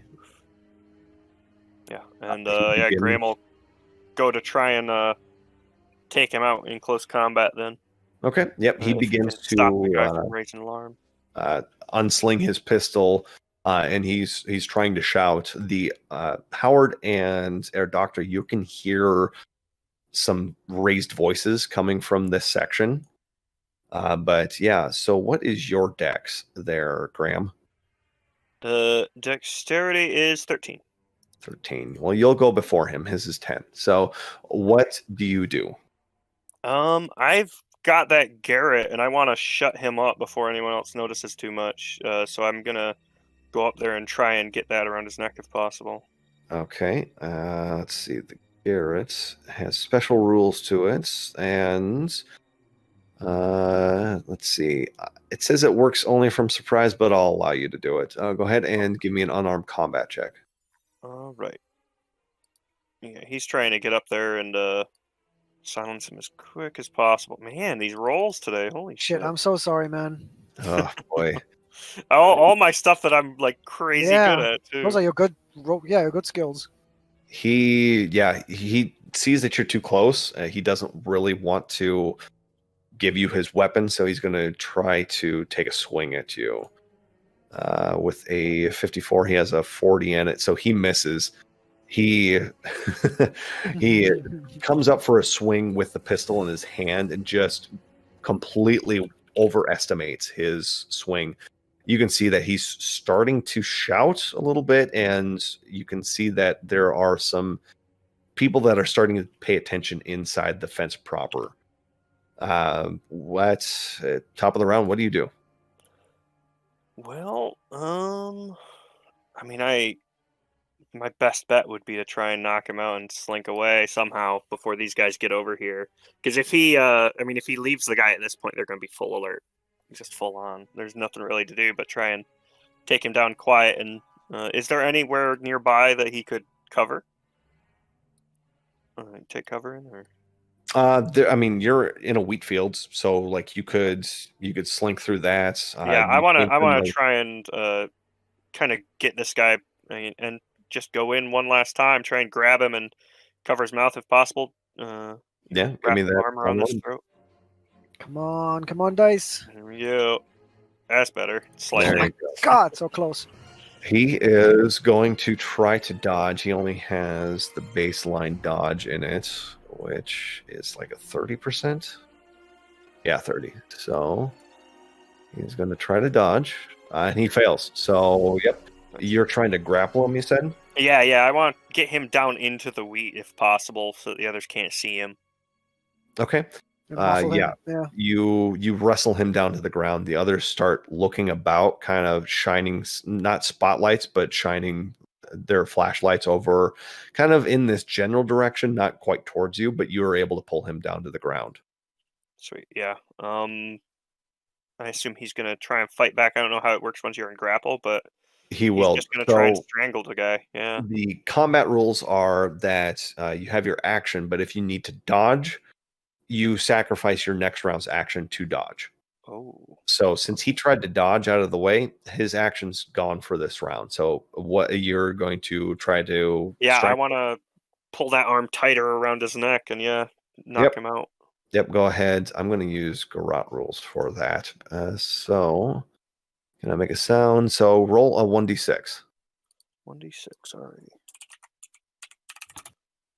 3 damage. Okay. Yep, your hands are starting to close around his windpipe. You can see that his face is starting to turn red, and he is going to, since it is the top of the round again, roll another 1d6. Alrighty. Another 3. 6. He is looking real rough at this point, but he is going to try to punch, either punch you in the head, punch you anywhere just to get you off of him. Not with the 60, though. I think just basic unarmed combat, it's 40. Yeah, Yeah, baseline. 40, so yeah, he's trying to punch you, and you can feel they're landing, but they don't have force behind them. So, top of the round, roll another 1d6. Alrighty. Yeah, he just keeps putting pressure on and pressure on. This guy's battering him a little bit, but he just keeps at it. You see the light go out of his eyes, and you let up, but he is breathing heavy at this point. He's unconscious. Yeah, Graham keeps real low, pretty much on a full combat crawl. To keep watch. Are those guys still searching around here, or have they kind of headed back? They just, let me just do this. They're not paying attention. They figure that he's just screwing around, and they just go back to smoking. Yeah, so he'll combat crawl over, grab that knife, and this guy is more useful alive right now. So You he's drag gonna, he's gonna drag him back to the others. He'll take his time with it. He told him he'd be like half an hour scouting. This guy might have info on the place and where people could be held, a way in, stuff like that. And we've got someone who speaks German, so he will wrap the guy's legs, take the laces off his boots, tie his feet together, stuff like that. Same with the hands, and drag him back to the others through the wheat. All right, and that's what you notice as you're pulling him away. So yeah, eventually though, both Doctor and Howard, the kind of shouting and scuffling has subsided, and you hear the movement through the wheat coming towards you. Tesla! Zap, keep it low though. Tesla. I thought we were the ones that were supposed to say Zap. Yeah, but he didn't say it first, you see. Well, then, wouldn't it make sense that we probably should have shot him? Oh, I apologize. Well, I do think it matters. I thought. Wait, who is that man? Is that a guard? No, Did you bring the door warden? No, it's just some lad that was hanging about, taking a piss. Let's just take him a bit further away, find out what we can from the lad. He might know better about patrols, who is inside, what the place is for, etc. Sure. Looking at this place, I have a feeling there's got to be about 500 krauts here. You never know. Better safe than sorry. The more info we can get out the lad, the better. Yeah. Good idea. So I suppose we drag him away a bit further, where we know that his voice wouldn't carry to the other guards and stuff. Probably back similar to where we were for the drop point. Yep. It Nice takes copper you trees. with you and Howard. You're able to hoist him up and drag him a good ways away, but without pulling anyone's attention towards you. And you get into the middle of a field, and it takes roughly about an hour, but he's woken up. He slowly begins to stir. How in the system is interrogation done? Is it That all lumped into persuade? yes, there's no real lie skill in this in this game, but you do have a couple of different options available to you. Persuade is a big one. Is there? I thought there was an intimidate, but I must be. I think Because it all in falls most under systems, there's persuade one from what I that's read. one that's nice, charming, and then there's one that's coercion, intimidation. Yeah, it's all filed under persuade for this, Got but there are a couple of different things that you could do to gauge their tells. So, like if you had psychotherapy or humans, you would be able to gain. I have a- psycho. Mm. I don't have the therapy part. I have just the psycho part. Oh, yep, that's a specific skill for you only. Yeah, so I suppose Graham kind of heads over. You lads want to give it a go, or should I? No, Yeah, this- because I think to be clear, I don't think the doctor would have waited that hour. He would have tried to wake the guy up before. Okay, yeah, if you Because you he does spend not have patience. that, yeah, He just doesn't have you're able to patience. get him up easy enough. So with a little like pocket knife he had, he made little almost toothpick looking pieces of wood from just surrounding branches, and to wake the guy up, shoves one under his fingernail. All right, Yeah, so Graham will cover the guy's mouth. well, it's still pretty screwed up. So both Graham and Howard roll sand. Sorry, I did write down mental disorders. He's reckless and careless about human life. I imagine Graham has seen this kind of shit before, so he wasn't too phased.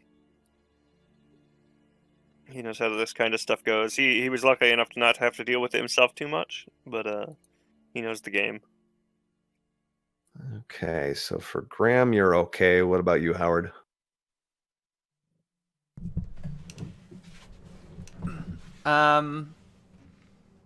I think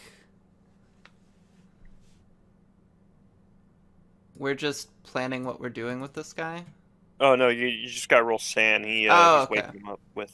Sorry, I revealed part of the darker side of this character. Oh, gotcha. He wasn't lying when he said 17 people died in one of his experiments until they shut it down. Hey. Okay, so a success for you, and then Doctor, are you? You're not adapted to violence, so yeah, you're still a little bit bothered by this. Roll sand, please. Sure, no problem. Mhm. Okay. Gotta and do then- what you gotta do. Yep. So both Graham and Howard are fine, but Air Doctor, roll me a D8, please. Okay. Oh, 6.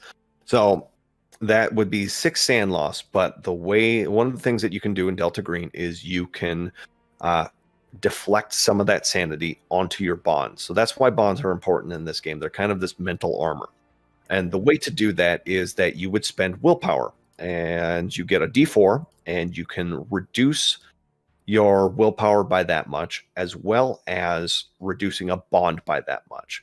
So 6, if you're 5 or more in one go, is a temporary insanity. And since you're interrogating the guy, you might want to try to project to get below that 5. And it was a D8 because I didn't like bite off his finger. No, but you're torturing a victim. Oh, 100%. Yeah. Yeah, No. Yeah, for In the sure. book, it's 0 or 1d8. Wow. Yeah, Yeah. I imagine it's probably. I don't know how much the doctor's seen, but depending on how the guy reacts, if he's a complete novice, unused to this stuff. doctor you know, is- new what did you recruit or say? something. 40% is an expert, 60% is beyond expert, I don't True. remember. Yeah. He's Yep. got 60% in occult. Can you imagine the shit he did at home? So yeah, he's seen a lot of stuff, and that's also why he started with pretty low sanity. Let's see. So what would you, someone maybe who's played this more, how would you go about deflecting this?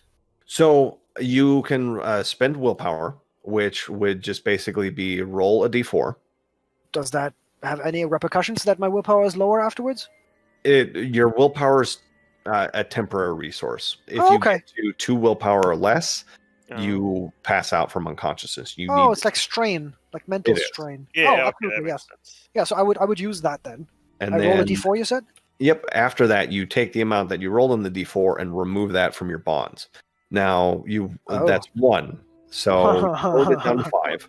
but So you that's lower good. one of your bonds down to 5. Wait, what? So, or sorry, not down to 5. You lower your bond by 1. By 1. Okay, good. Yeah, it's Yep. 7 then. And Nice. My bond is an assigned psychologist. I think I forgot my bond, so I'll have to do that in a bit. Although I have 8 score in it, I don't know if that's Yeah. accurate. The U.S. back and government look at it. assigned a psychotherapist to me. That makes sense. Yep. Makes a lot of sense. Yep. there we go. So, what was your hard experience? Let's see.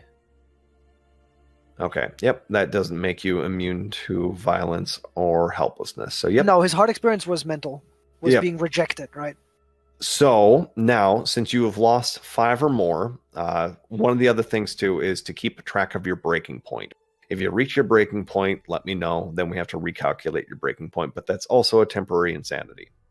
Well, I would at this point if I deduct 42, then I'm under 40, which is my breaking point. Yep. So we'll just lump it into 1 to kind of make it easy. Do I go to 37? Yes, you'd lower it down to 37, Done. and then we'll recalculate your breaking point after that. Cool. But since you're at a temporary, you can either fight, flight, or go catatonic. I'll fight, right? Because violence is what I'm currently doing, right? That is. Isn't this? I mean, it's described as I use violence to try and convince this guy. It is. Let us Now, to spill the secrets. kind of a way for you to also gauge how much your character wants to get into it. If you want to go full bore, yeah, you go violence. If you want to backpedal on the character and the character has a moment of like, this might be too much, then you can flee or do catatonia. Or if this is just too messed up, you can flee. But if you're wanting to go full bore violence, yeah, you can totally do that. No, I think that at the core of this character is that he's the evil mad scientist, unfortunately, right? And so he would lean into the violence and probably reveal that to his compatriots who might not have known that he's not just eccentric and brilliant, but he's also pretty reckless when it comes to human life. Makes sense. All right, so yeah, And they might have to hold him back. I don't know how you describe that. The temporary doesn't mean he's going to try and beat the guy to yeah. death. I So don't know. as you start pushing the small sticks underneath the fingernails, Splinters, yeah. splinters and things like that, blood starts pouring out, and you get hyper focused on that, and you start pushing them in deeper and deeper, and your prisoner starts screaming more and more, and he's trying to pull his hand back, but you have this vice-like grip on his wrist. You've studied human anatomy. You're able to find pressure points to make people weak and to bend them to your will. This is what you've spent your career doing. And as you're pushing in, both Howard and Graham, you notice that there's this look in the doctor's eyes that you haven't seen this quite before. He is reveling in this. Yeah, and you see Graham actually kind of reaches up and pulls your hand away from his hand. That's enough. We need him coherent. Now you bloody mess, damn it. We have to He's get what info we can. We gotta get all the information out of him. Aye, and we will, but you just torturing the fellow without asking questions isn't going to help, is it? He sort of focuses on you instead of the guy and goes, yes, I knew I forgot something. But ask him questions then. Aye, you And sit back then and let me do this. And then he looks back at the guy and says and tells him essentially in perfect German, the equivalent of, unless you tell him exactly what this man wants to know, I will fuck you up. And he's just there sobbing at the moment, but he weakly nods. Like it's obvious the doctor has a sadistic dark side. Yeah, and Graham is a bit darker faced now himself after seeing this. All right then. And he gets the fellow and kind of shakes him a bit to get his attention. You speak any English? Little English. Don't you translate? Keep the words to exactly as I say them, right? Sure. Right? Good. Alright. What do you know about the place you're guarding? The doctor will translate back and forth. What was your question there, Aki? What do He you asked know? him what he knew about the place they're guarding. Oh, place the garden. Okay. And the soldier just replies, it's a prison camp currently. And who's in charge? That would be and you can see his eyes drift down to the side. He appears to be frustrated by this, but that would be Untersturmführer Franz Albrecht. Name or the description? What does he look like? Was that the fellow that was going about talking to the guards? Or red hair or all that? Thin fella. And he pauses for a minute and he goes, "Oh, you mean the American?" No, he's American. He's not the Untersturmführer. That's that Albrecht, and he gives a description of a man who's broad-chested, broad-shouldered, appears to be maybe in his late 30s, something like that. Black hair, black beard. Then what exactly is this American doing, going about with all these? He's a friendly chap. He talks to everyone in the camp. He even talks to the guards. He's on good terms with us. And he's a prisoner? Well, yes, they're all prisoners in there.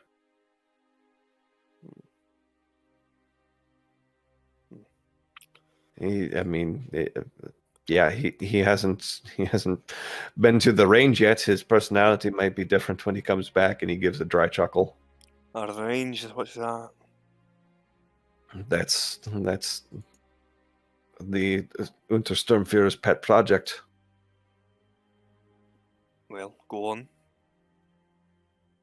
He asked for all of the prisoners to be transported there. Not all at once, but 2, 3, sometimes 4 at a time. And some he keeps, some he sends back. The ones he sends back, they're bad. I don't know. I haven't been selected for going to the range to guard it or to transport troops there or prisoners there, but they come back raving about numbers.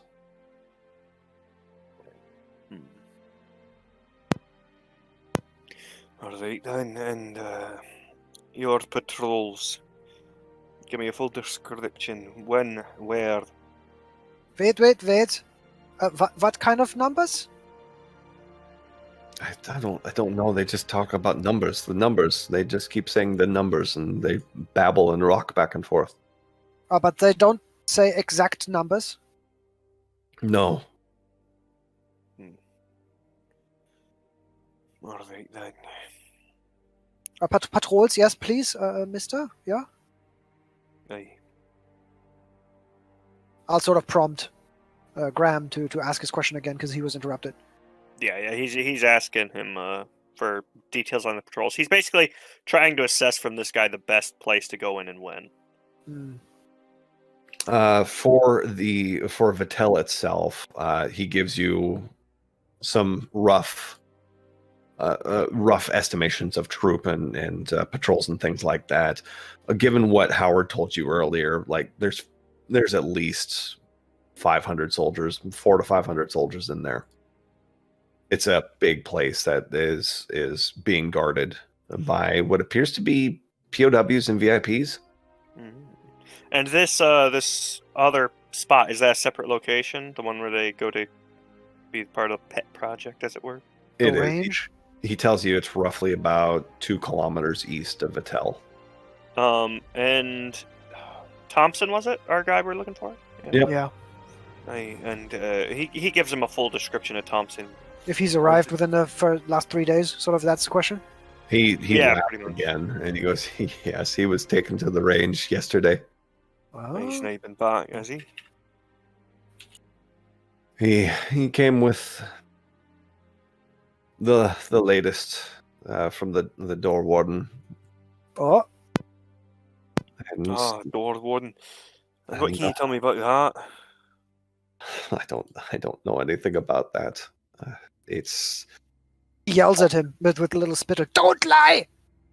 I'm not lying. I don't know about it. They arrive. They arrive from thin air. It's bizarre, and they go by thin air as well. You mean to Who's this other they?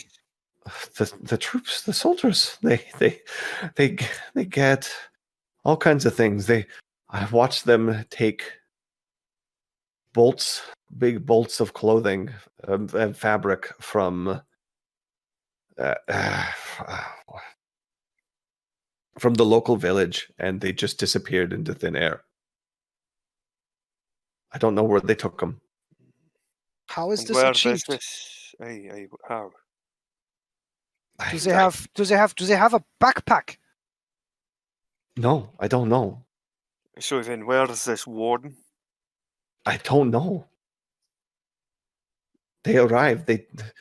I've heard You're saying the soldiers that you keep prisoner just show up here. the soldiers are German soldiers. They're our forces. They arrive. They take prisoners from here, from elsewhere, and they also move bodies. I don't know where they. Where exactly do they appear that? And he kind of shakily gestures around him. They appear everywhere around here. But they don't appear in a Faraday cage? On a platform? You guys What? hear me? Yes. Oh, sorry. Again, the doctor is still struggling with the idea that someone else came up with technology like that. Yeah, sorry, I cut out. So, where did he say they show up? He gestures all around. Like they arrive Anywhere. everywhere. Huh. But they're all within this place. What, they just come in from the fields? Yes. And how do you learn about this door warden? I've heard 3 names from the people above me. And one of them is my commander. That's the Master de Jäg, or Meister de Jäg, the Hunt Master. This fella inside here. The Hunt Master. Yes, he's the Untersturmführer Agner. Wait, what? Sorry, Sorry, I as a player am not understanding. Is his name Dieg or Agner? Sorry, it's Albrecht. That's my mistake. Oh, Albrecht. Okay. Yeah, so he reports to Albrecht? He does, yes. Oh, okay. Franz Albrecht is the commander of Vattel. Yeah. And this is who this guard reports to. The door warden is somewhere else. That's just a name that he's heard from incoming soldiers. Yeah. Oh, and that is the third name? Literally just door warden? That's the second name, and I'm trying to see. Is that there? That's not no. Because I have 2 names already: Meister Dieg and Franz Albrecht. Those are the same people. Whoa. So Untersturmführer Franz Albrecht is also Meister Dieg the Huntmaster? Yes. Oh. Interesting. Yes. Okay, so let me see. We know that. We know the location of this place we gotta go next.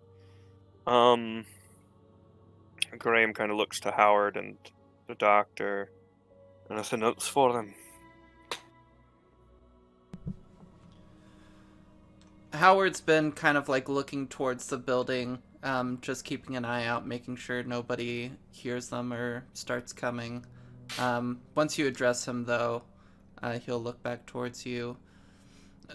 No, if you got the information we need, then I'm good. I think we got about what we need. Alright. So then.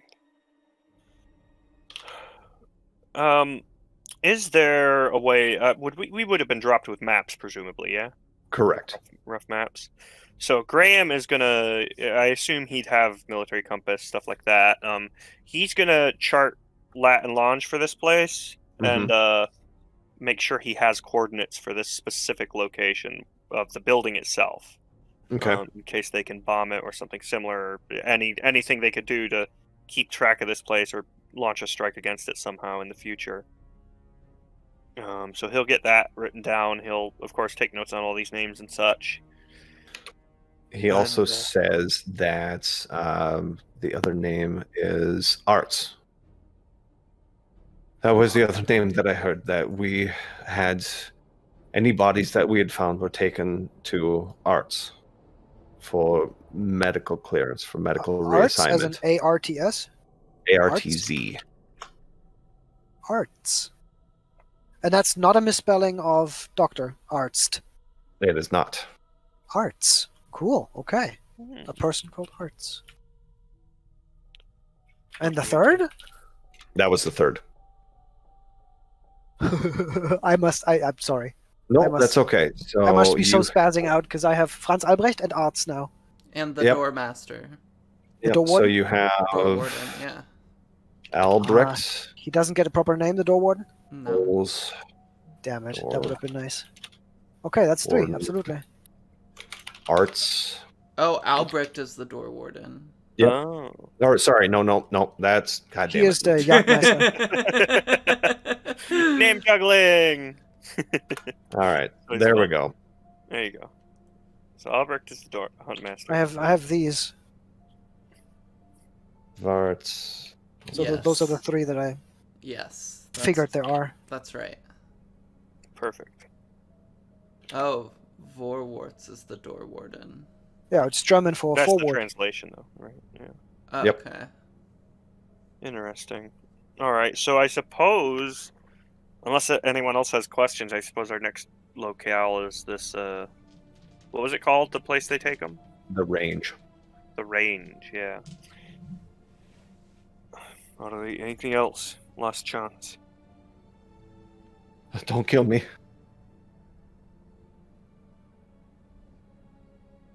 What do you expect us to do, lad? Let me go, please. I won't tell them you're here. And how am I supposed to trust you on that? Please, please. He's begging at this point. He's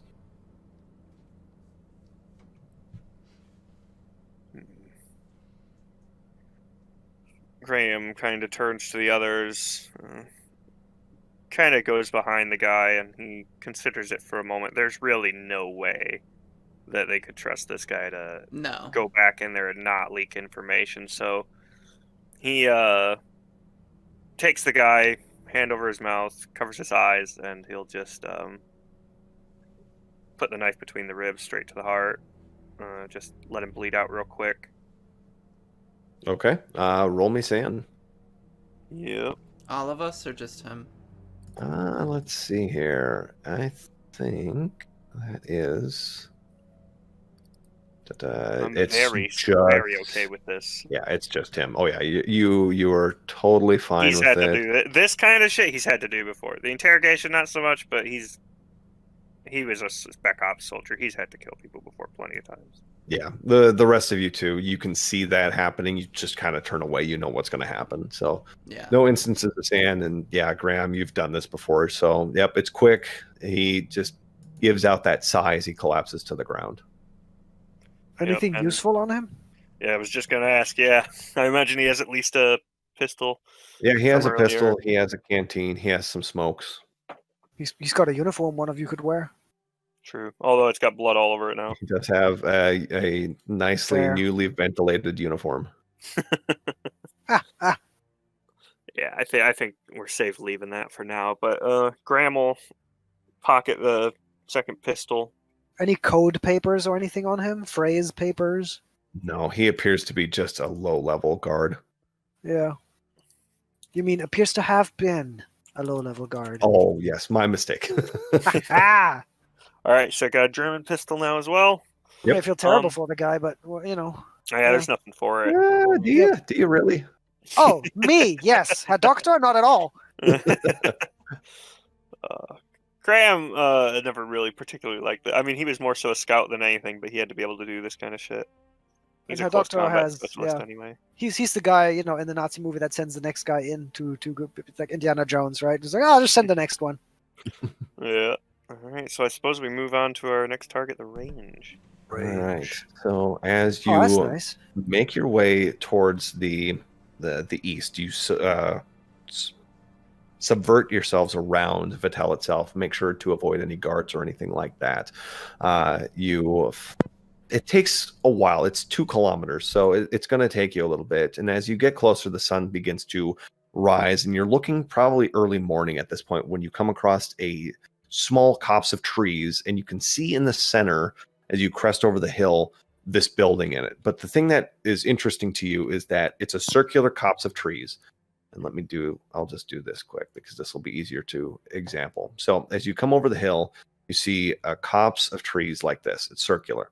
The house is in the center, and on the north side and the south side, there is a section of the trees that is cut clean away in both directions. Interesting. Okay. Yeah. I mean, it's a That's north and defendable south as hell. opening. Right? Yep.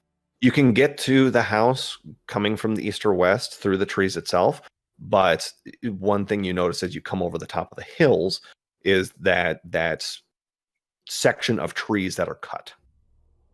I mean, obviously that has an occult meaning, right? Sure. Possibly. Go I mean, ahead. Roll strategically, roll it's a call. definitely useful. I mean, because that leaves Damn. 2 easy entries, and chances are the trees are wired in one way or another, whether it's mines or tripwires or traps. It's funny or that your wires. mind works completely different than a doctor's, right?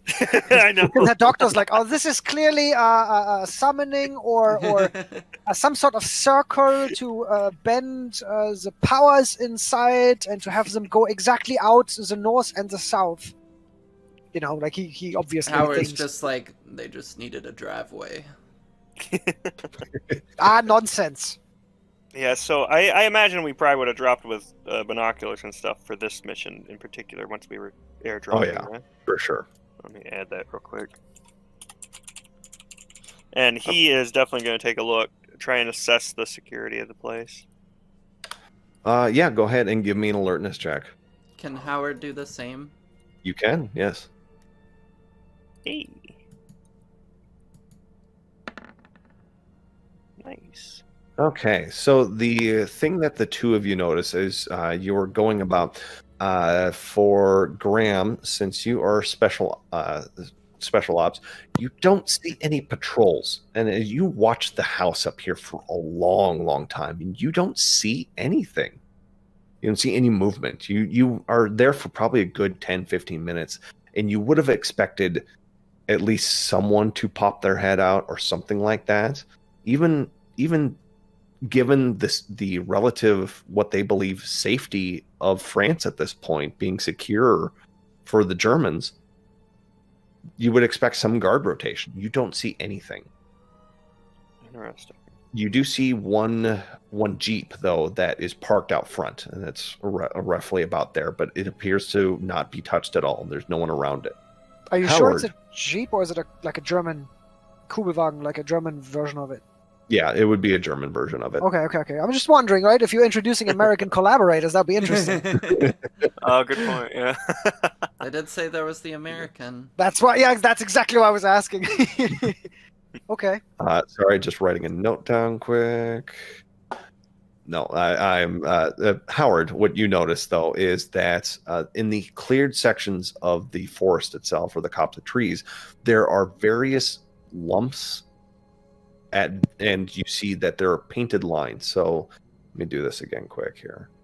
So this... And these trees look older than the invasion, obviously. Correct. Yeah, so they must have been here before the Germans came. So you can see painted lines on the grass itself. Oh, and fuck me. That's why it's a range. in between each of the lines at various distances, there are lumps. But with the binoculars and from the distance that you're at, they're difficult to discern what they are. What you do see, though, is around kind of as you're panning back and forth between the two, you see a table with what looks to be like a wooden briefcase sitting on it.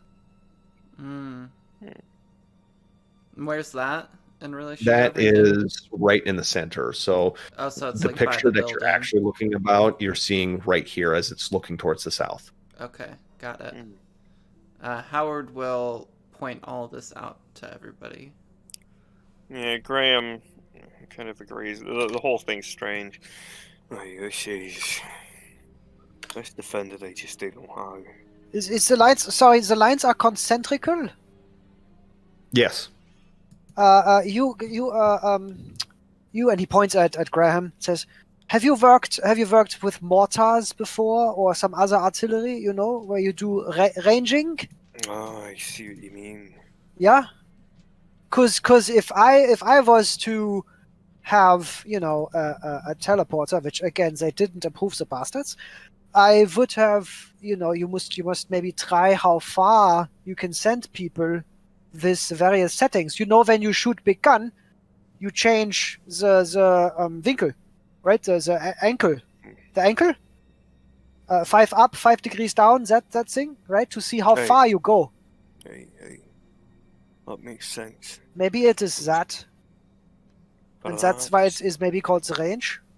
Let's, I suppose the safest place to approach in that case is right where the clearing meets the trees. Along that line there. And he kind of, I assume we're like drawing it out in the soil and stuff, and he kind of points to the kind of line right where the tree and the empty area is. He kind of wants to approach down that. And you were saying there was a table with a suitcase outside of this copse. Correct. So the actual an image that you're observation looking post? at. No, the actual image that you're looking at, there is a small metal table and a wooden briefcase sitting on top of it. And outside the angle of, if you were to shoot north or south? It would be just right, pointed towards the south angle. Which we're approaching. To be clear, if the theory, if what would I call it? If her doctor's theory is that it's sort of a shooting range, teleportation range, whatever it is, like a ranging range, right? A distance measuring tool. Is this table within the angle that you painted, or is it outside of the angle, the possible angle? Meaning, could it be a target? It is not. Given the doctor's intelligence and what they're describing to you, it appears to be It's not like here, but more like here or here, like it's outside. Right there. Okay. It's probably about 20 feet to the south of the house. Wait. Oh, so you said it's like actually within? Yes. Yeah. Yeah, but it's not in the area presumed to be the shooting part. 20 Right. feet could still be, could be within, could be they Fairly never close. tried teleport that close, because what's the point? All right, yeah. So I suppose Graham's plan is, Sneak in? yeah. Or closer? Do you want me to go first, scout it out? I think that's our best spot. Yes, this time, maybe not a lot of guards, if there are any. Very well. I don't see none to alert, but Sonny is up here, so just keep an eye out for me. I'm really interested in that coffer, on the table. Aye, well, if anything's a trap, that looks most like it. Oh, So maybe we check the jeep, the vehicle first, eh? very smart. All right, I'll go, and he'll start sneaking up, like I said, along that kind of line, right the divide right there. Okay. Go ahead and roll me a stealth then. Alright. Come on, Don't come fail. on. Hey, that's Nice. Yes, as you are getting closer, you blend into the shadows of the trees. You weave your way in and out. You're not drawing notice. Your teammates lose sight of you.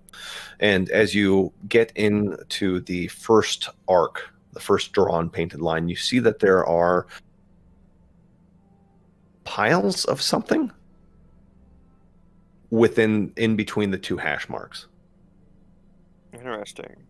And as you get closer, there is a visible odor in the air, but it's difficult to detect where it's coming from. Yeah, does it look almost like sandbags or something No. like that? Or... Yeah, he's probably got an inkling, given what the place is like up till now. So he'll keep approaching. You approaching along the trees, or are you going out to one of the mounds? No, he's gonna stay along the tree line. He wants to get up to the house before he checks anything else. Make sure it's secured. Okay. You slowly make your way, and the closer that you get, the more present the smell is. It smells like rotting meat, decaying flesh. But you don't see anyone in the house. You still don't hear anyone from inside the house. And you're able to make it right up to where there's a clearing around the house of the trees. He will, once he's close enough, he'll slink kind of down low and up to the vehicle. Check it. It's cold. It's cold. Okay, that's good. He is going to then check the inside, check for keys, anything like that, very quietly as he can. Doesn't appear to be any keys in there. Alrighty. The temptation to cut the lines on it, but at the same time, they might need a quick way out. Although this would be too noticeable. So he'll cut the lines on it. Okay. Yeah, you're able to do that. So yeah, he cuts the line, and there's nothing else in it. No anything. Pretty empty. Pretty empty. All right. He'll kind of signal to the others from there. Kind of look in a window, of course, first. But I assume he doesn't see anything. Or... You don't. Yeah, there's nothing. That is very eerie. Okay, yeah, he signals for the others to approach the same line, same way he did. All right, Howard will do so.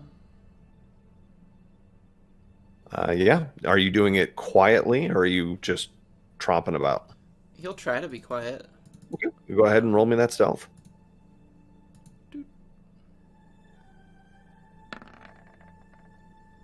Hey, all right, 24. Yep, you follow the kind of the same path that Graham took. You weave your way in and out, and once again, as you get close, you can start to detect that odor in the air, and you see the mounds that are littered throughout the field there. But you make your way up next to Graham, undetected.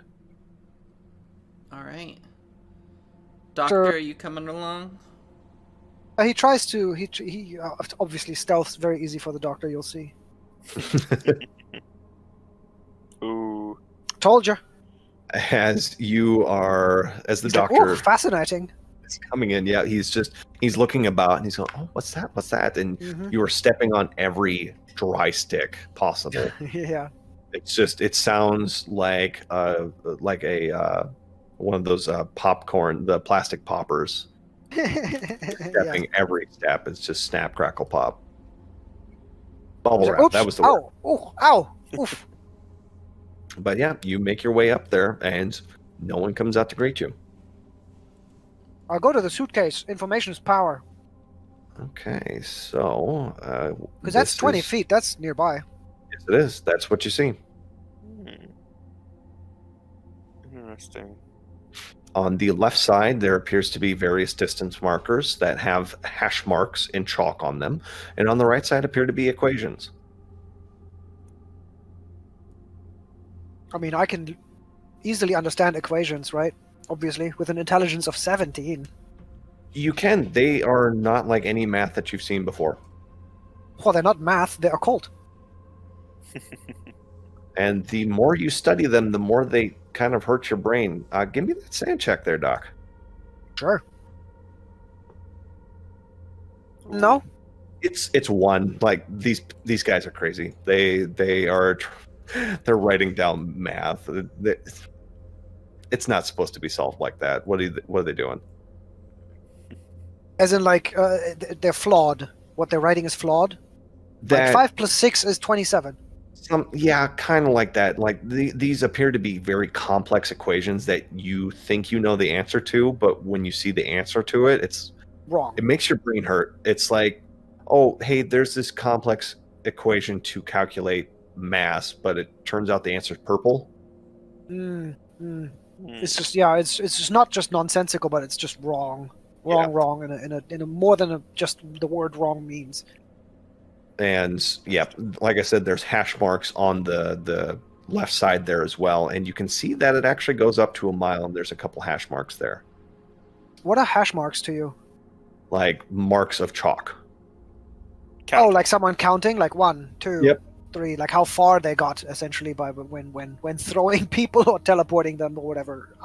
The doctor thinks they're doing. Yeah, like a rangefinder table, right? Yeah. much. Yeah. Yeah. Does it appear that someone, like, the table must have a chair? Nope. Wow, the person's actually standing there. Is there any like,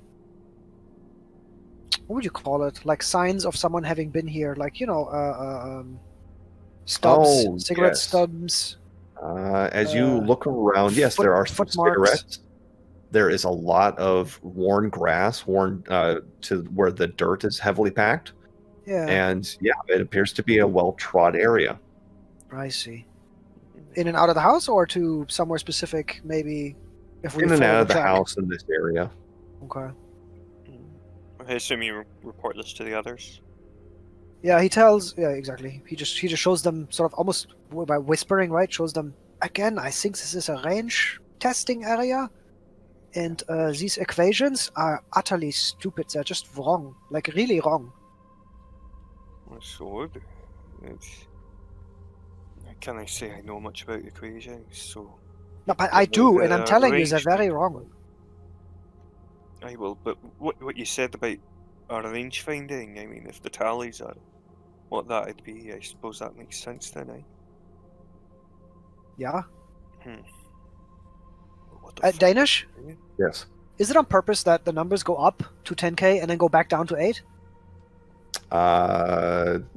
No. Is that that's like just a puzzle to picture. solve? Okay, cool. Moving on. Alright, well, I suppose if you two want to check around the outside, I'm going to check in. Just be ready if you hear me. Yeah, he sort of taps his coat. I got Thompson with me, if you understand what I mean. Yeah, of course. And yeah, Graham will take out his pistol in the right hand and combat knife in the left and slink in. All right. Yep. Go ahead and give me that stealth check again there, Graham. What are the Doctor and Howard doing? That's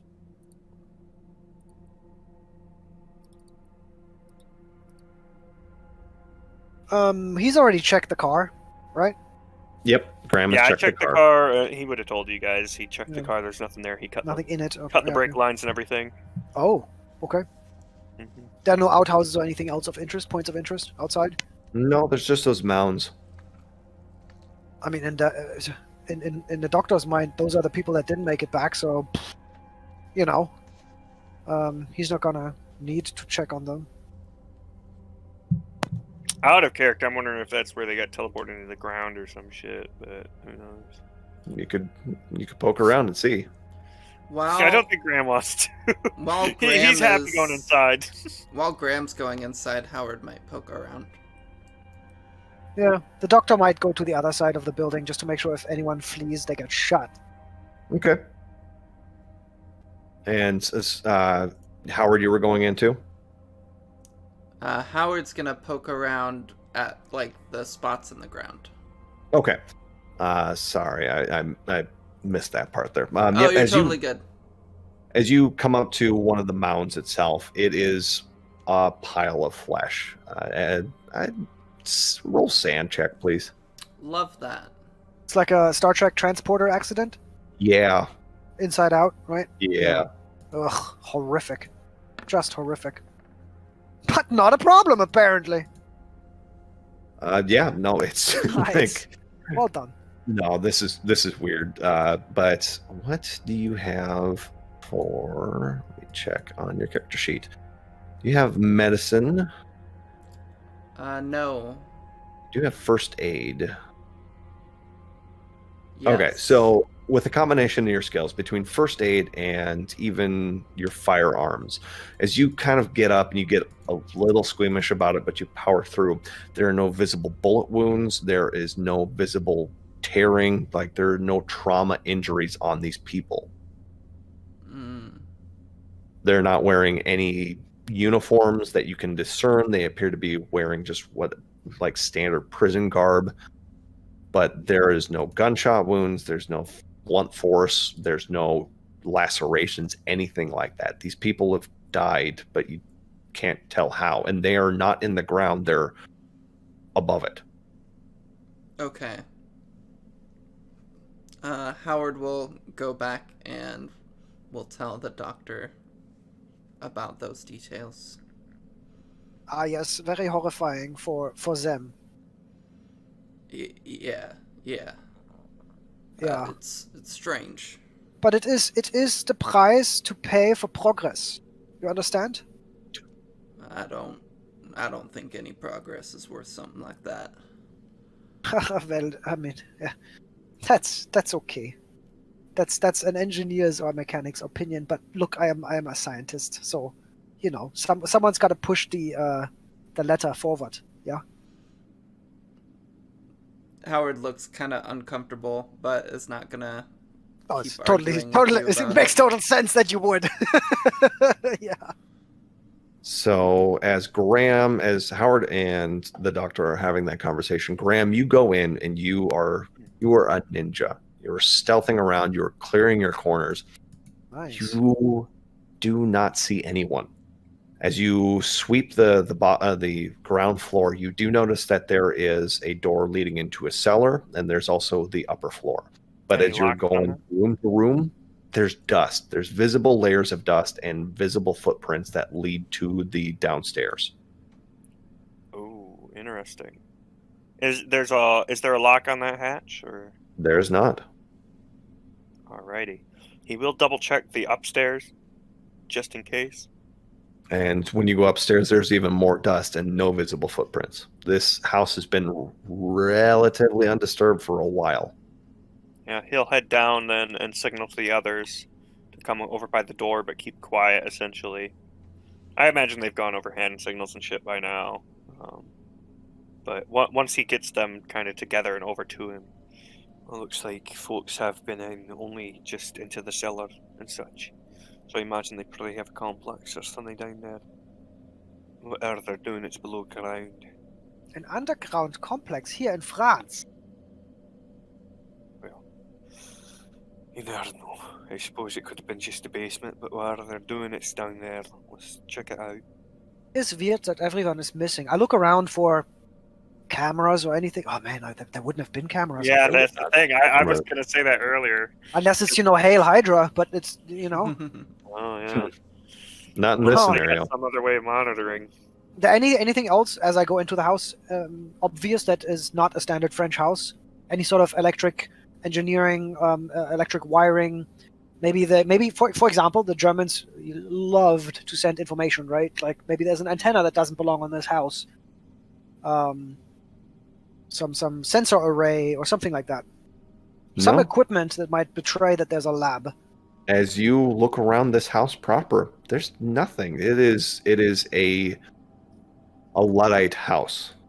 Hmm. There's not even running electricity to this house. You can see remnants of melted candles that were used by occupants past. Covered in dust, presumably. Correct. Yeah, so Graham kind of shows them the hatch. Alright, I'll scout again first, but you keep guard on the door. He will shortly like tap you on the shoulder and says, what if,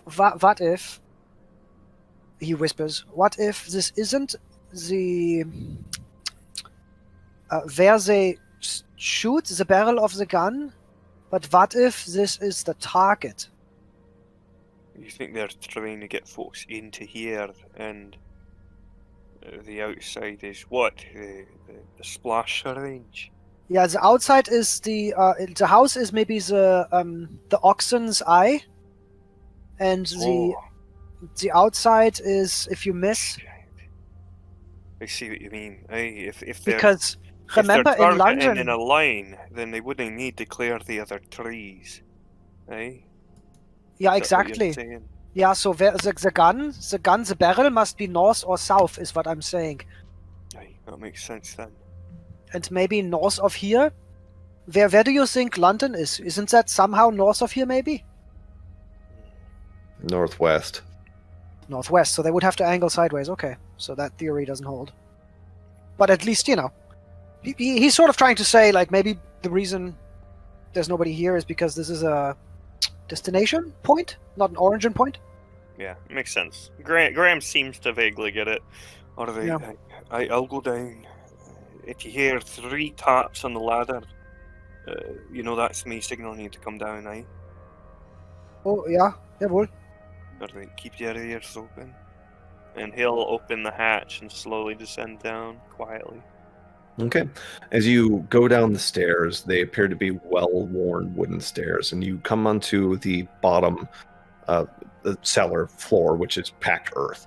And as you're looking around, it appears to be hollowed out earthen cellar, but as you get over to one wall, you notice that there's a large metallic door fastened within the wall itself. Ooh, is this locked or? You go up and try it, it opens. Yeah, he cracks it very slowly, quietly. Well-oiled hinges, it opens without a sound. Yeah, he checks inside. It appears to be a Quiet. long bricked tunnel. Yeah, and he'll slink back over, and you guys hear the tap on the wooden stairs. 3 little taps, and he'll. Well, that's our signal, Howard. All right, let's go. Okay.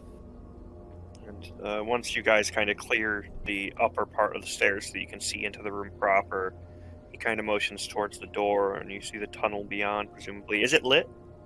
It is not, but as you and Howard get close to the door's entrance, you can hear the faint sound of a motor.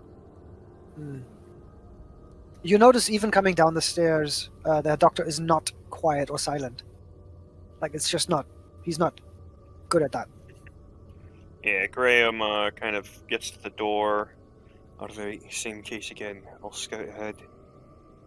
If you hear anything, I'll tap the wall again 3 times. It should echo down to you. Anyone else will believe they just think it's bricks shifting under the earth or some such. But otherwise, I'll come back if I can and just signal to you that way. And I presume we'd have flashlights, so he'll pull out a torch and. Because it was a night drop. Yeah. It wasn't night drop, but you're looking at early mid-morning at this point, given how the interrogation and how long it took for you to walk to the range. No, just maybe Yeah. because it was a night drop, maybe they gave us flashlights. Oh, Yes. I imagine, yeah. I mean, Graham, for the actual drop into enemy territory, yeah, he'd be looking for that. We'd probably have MREs, shit like that. Yeah, the way I'm running this game is I'm not going to be heavy resource heavy unless it's weapons or armor. Yeah, if you want something, you will have it. Nice. So yeah, he I want assuming that this tunnel is You got fairly Thompson. dark.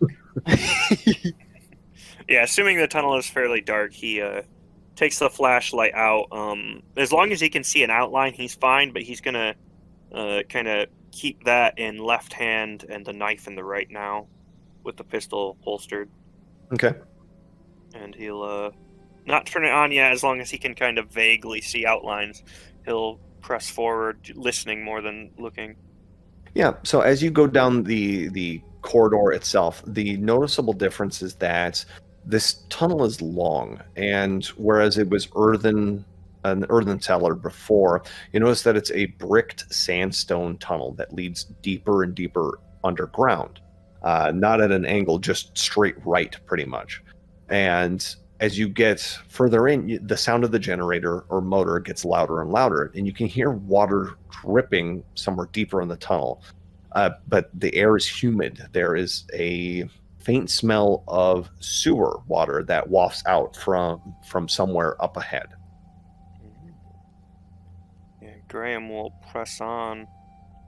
He knows how loud the doctor can get. He'll signal back to the others with the 3 taps if possible, but for now he wants to get visuals on the next room before he has them come down it.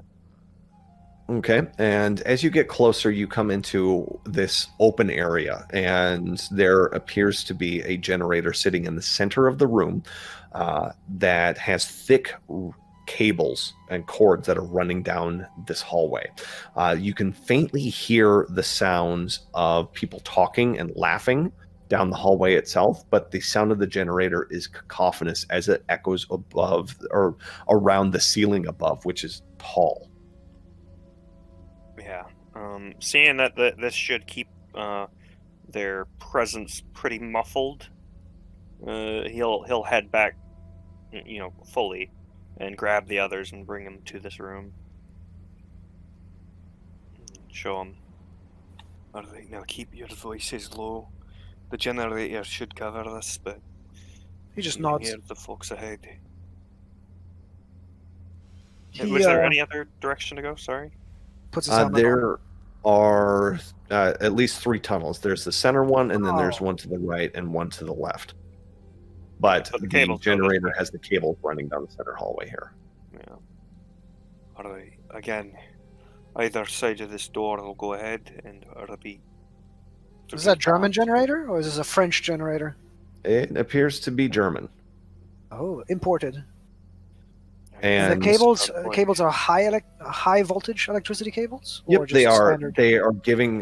They are attached to various lights, light strings that are attached throughout the central tunnel here that give a faint illumination, but it's still pretty hard to see. Sorry, what I'm trying to ask is, from a scientist's perspective who's worked in a lab, hmm and he has electrical 60, are these the type of cables that you use for high-powered, like Tesla equipment, right? Or are these just used to illuminate the area with standard lights? Gotcha. Given that yours is at 60, you could surmise that it is a combination of lighting as well as providing like heating or something like that. It is here for living purposes only. It Okay, is but it's too not some small of a generator experimental to- power Yeah, level. it's probably no main power system, basically. Okay. Cool. Is Okay. what I'm getting. Noted. But yeah, he'll let you kind of examine that while he presses up ahead. And in fact, he'll kind of tell you, if you hear my taps this time, right? If I need to come get you, I'll come back myself. But if you hear those 3 taps along the wall, hopefully it echoes loud enough here. Shut the generator off. Alright? And run? Nay, stay here. Shut the generator off, take either side of the door, and then wait for me to come through. You'll know it's me, because I'll be quiet as possible. And then, presumably, others will follow to see what's going on. And then we shoot them? Well, where we have to, that's only in worst case. Hopefully I won't have to signal you. Seems very dangerous, but okay. Aye, exactly. That's why day one they do it, unless we have to. Uh-huh. Alright. Keep an eye out. Ear open. And he'll head up to scout. Okay. Roll me that stealth check, please. For sure. Whoo! Nice. Yes, as Bad you number. come up and stick to the shadows, you peek around the corner. There are 4 guards that appear to be standing outside of a doorway. So the doorway itself is open, and there's illumination coming out from the doorway that is casting the guards in light. They all appear to be at ease looking inside, and they look like they are just relaxed and enjoying a conversation with someone. Alrighty. Oh, Yeah, wow, he takes a look. Does it sound like there's anyone else further down this tunnel, or is it pretty much the end of this where it turns off? So as you get down, let's see. There. So yes, as you see in front of you, this is the tunnel in front of you here. The generator is back this way. There are... Let me just do it this way. This will I help. love that picture, man. Thanks. Great job. Where is... Yes, there we go. There... Yes, 4 you get a mega soldier. Oh my god. We found the experiment! So there are 4 guards down the end of the hallway here. Okay. And they are laughing and just at rest. They're joking, they're laughing, they're smoking. You see that there's a doorway before them right here that appears to be shut, and then 2 doorways on this side as they are all clustered around the second doorway on the left side. Okay. So does it keep going straight this way? If the generator's over here, this is a turn off to the left where they are, right? It like I'm saying this way, but it's kind of behind you. Yeah. So you're looking straight down this tunnel here. The Okay, generator. so I'd have to go behind past you. them to go any further. Correct. Okay, cool. And the cables, I assume, pretty much lead into this room. It does. Yep. As the cable runs along the floor, you see that there is branching paths. There are 2 cables, one that goes into each room on the right side, and then there is 1 cable that goes into the first door, and then there's a thicker cable that goes into the open door that the guards are gathered around. All right. Well, there's a few different ways he could go around this. Could he assess that? How sturdy does this tunnel look? What would you have to assess that? Military science? Military science would be good. Do you have demolitions also? Oh, I do have to. Yeah, it'd probably be demolitions. That makes more sense. He wants to assess whether he can set a grenade off without caving it in here. Yeah, demolitions, military science, whichever would be perfect. I think, yeah, military science land. I feel like demolitions makes a bit more sense. Okay, go for it. Hey, nice. Wow.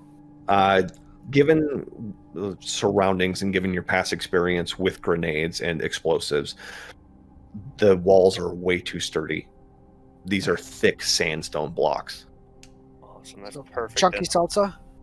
Chunky salsa. He's gonna get as close as he can without alerting him, obviously, and pretty much just, bowling roll the grenade under them. He wants to try and take out all 4 at once if he can, without giving them a chance to do anything. It's just, he doesn't see a way to solve this other than doing this or shutting the power off, and shutting the power off would bring more people just as surely.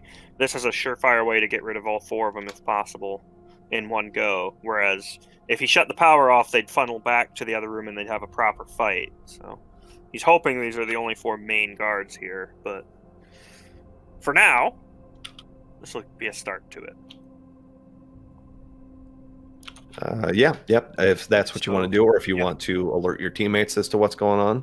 Yeah, he will actually probably go back and let them know. He's going to try and take out these 4 guards first. And that once he does, he wants you to cut the power. So after you hear the grenade go off, drop the power. And then he'll do his thing. He says, All right. He says, "What? A grenade? Are you insane?" Oh, it's fine. The place is sturdy enough. But you And don't unless know you you don't know what's on the left or the right. Could be 100 guards on either side. Well, I suppose we could scout these 2 tunnels, but there's no power down them. Do you expect them to just be hanging about in empty tunnels? No lights, no power, no heat? Oh, as a player, I had not picked up that only one tunnel has the Oh, lights. yeah. Oh, the cables only go this way, yeah. So I assume they don't have to worry about that then. But yeah, so I think says- that's the way to do it. The doctor keeps sort of like, you notice the doctor's eyes, who are usually a bit like a bird's anyway, just they flit left and right. He sort of says, I don't want to disturb you, but if you and he like flicks his flashlight on and points it straight up at the top of the room we're in. Mhm. If you how far do you think that is? To the surface? You mean? No, to the end of, yeah. How high is this room? I do know. Should I make a roll to try and assess that, or? No, both of Pretty you, clear. both of you with your firearms and your alertness being what it is, it's a good 30 feet to the ceiling. It's a domed ceiling, and it's a good 30 feet above you. Yeah, and the tunnel down to this point was essentially slanted, right? We went pretty low. No, you went down into the cellar, which was maybe 10 feet under the ground, and then you went straight right Oh, okay. into the earth itself. So I ask you, so what do you think? How high is this? Oh, I see what you mean. We must be under the hill then, in that case.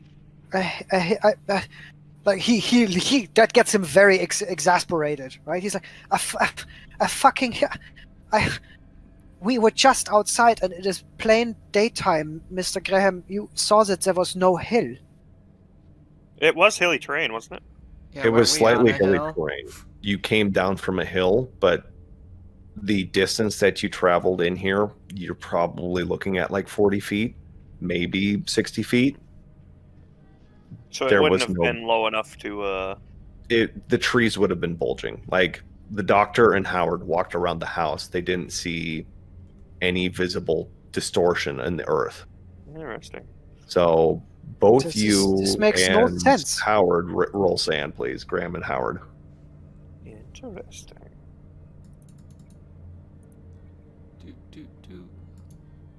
Yeah, Graham's concerned. There's a specific thing that this actually brings to mind for Graham, and you see he's got a bit of a sweat kind of comes on. You see what you mean? That's what there was no building or anything like that or under the trees. Nein. Yeah, this is No hill. This is very, very not normal. It's like it's a different spot almost. The tunnel wasn't that long. I did not feel going through some sort of, I don't know, something. I feel fine and normal. This is odd. This is odd. It's underground. Like down through the hole in the cave.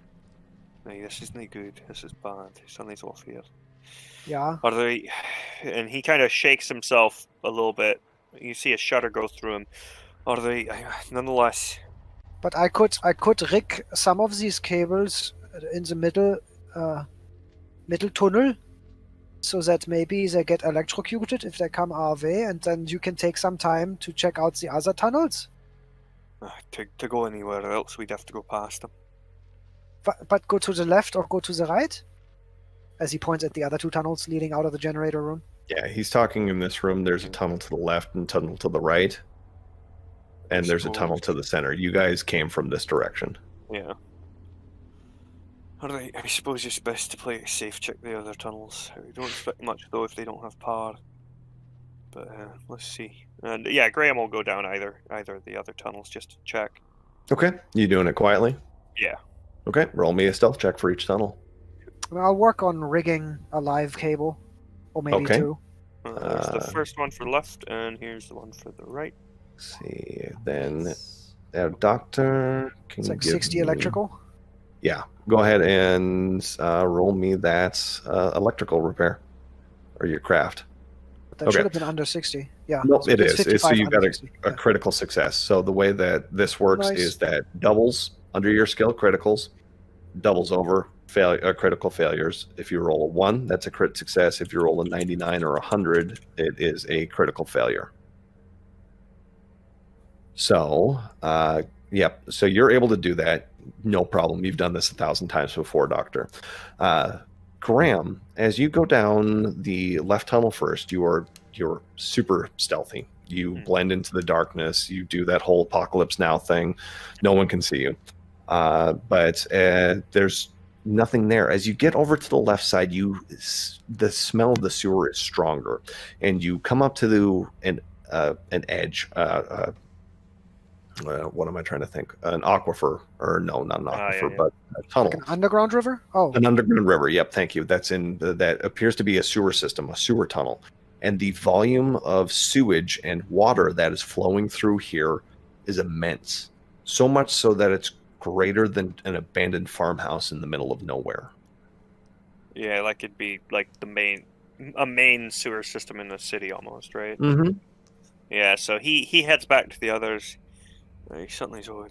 It's clear that way, like I said, but this way leads to a sewer. But same as the ceiling, it's too big. It doesn't make sense. Something like that would be way out here. Well, you could, and I hate to suggest this, but if you were to fish in it, you might find some paper, like newspaper and maybe postcards. I don't think we have time for that. If those 4 guards get out of there, we don't have a chance to take them down. Oh, please be very careful. There is a very high current running around the middle tunnel. If you step there, you're very dead.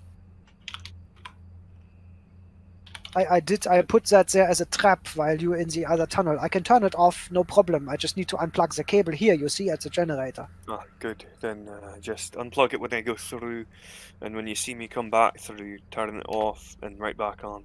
No, sorry. As a player, I meant the only trap he laid was the middle tunnel you've already scouted. Yep. Yeah, that's what I'm saying. And he's saying to turn it off when he goes past, and then once Yeah. he sets off the explosion, he'll come But you're back not going past. past, right? Right? You're not going past. You're going into the other tunnel now, right? No, he already did both the tunnels. Oh, both the tunnels? I only got description from one, which Because is there the was sewer. nothing in the other one. Yeah, As he- one of yeah. them was just empty. Oh, And it's the just a other one- thud. Okay. As he goes down the right, I sent him a message as to what's over there. Oh, okay. Well, in that Yeah, case, yes, so- absolutely. Of course, I'll turn it off so you can pass. Yeah. So he's he does say, I like he said this. It must be the main city or Sunny down that way. If Something off. if we are in a city and the city could be a German city, you don't think that there could be a very, very many guards coming our way afterwards?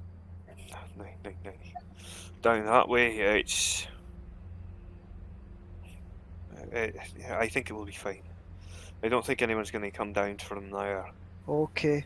Is there anything that I could use here as cover if a firefight were to happen? Oh yeah. There is enough stone and doorways for you to hide behind. Okay, Nice. great. You could go down either side. I mean, you could go jump in the sewer river if you wanted To to for disappear?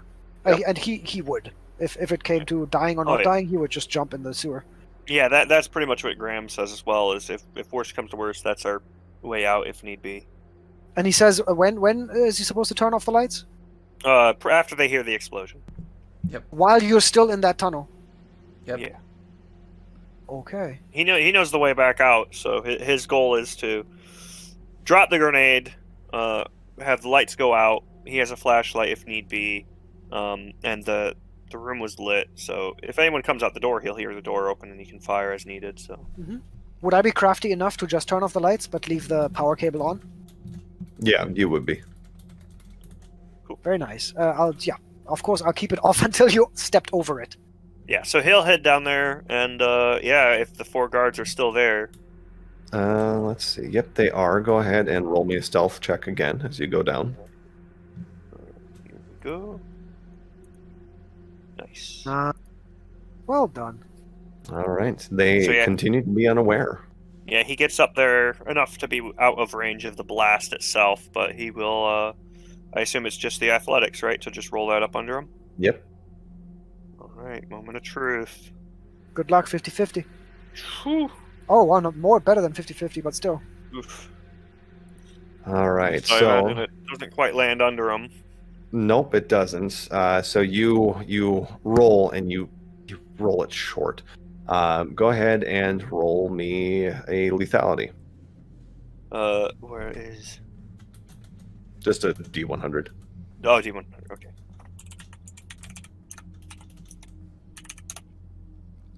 Okay.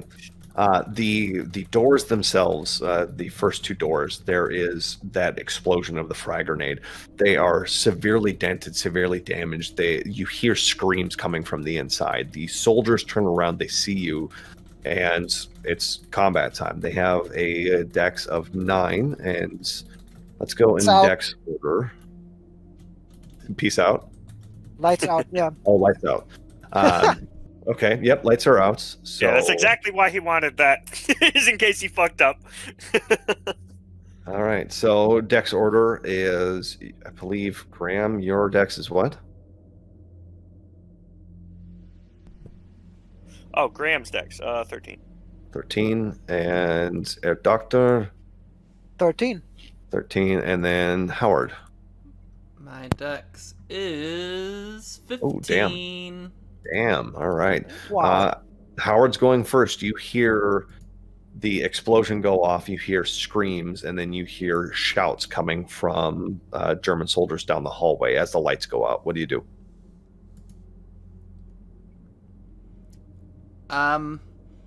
I get my gun and my flashlight, and I'm pointing the flashlight down the hall and waiting.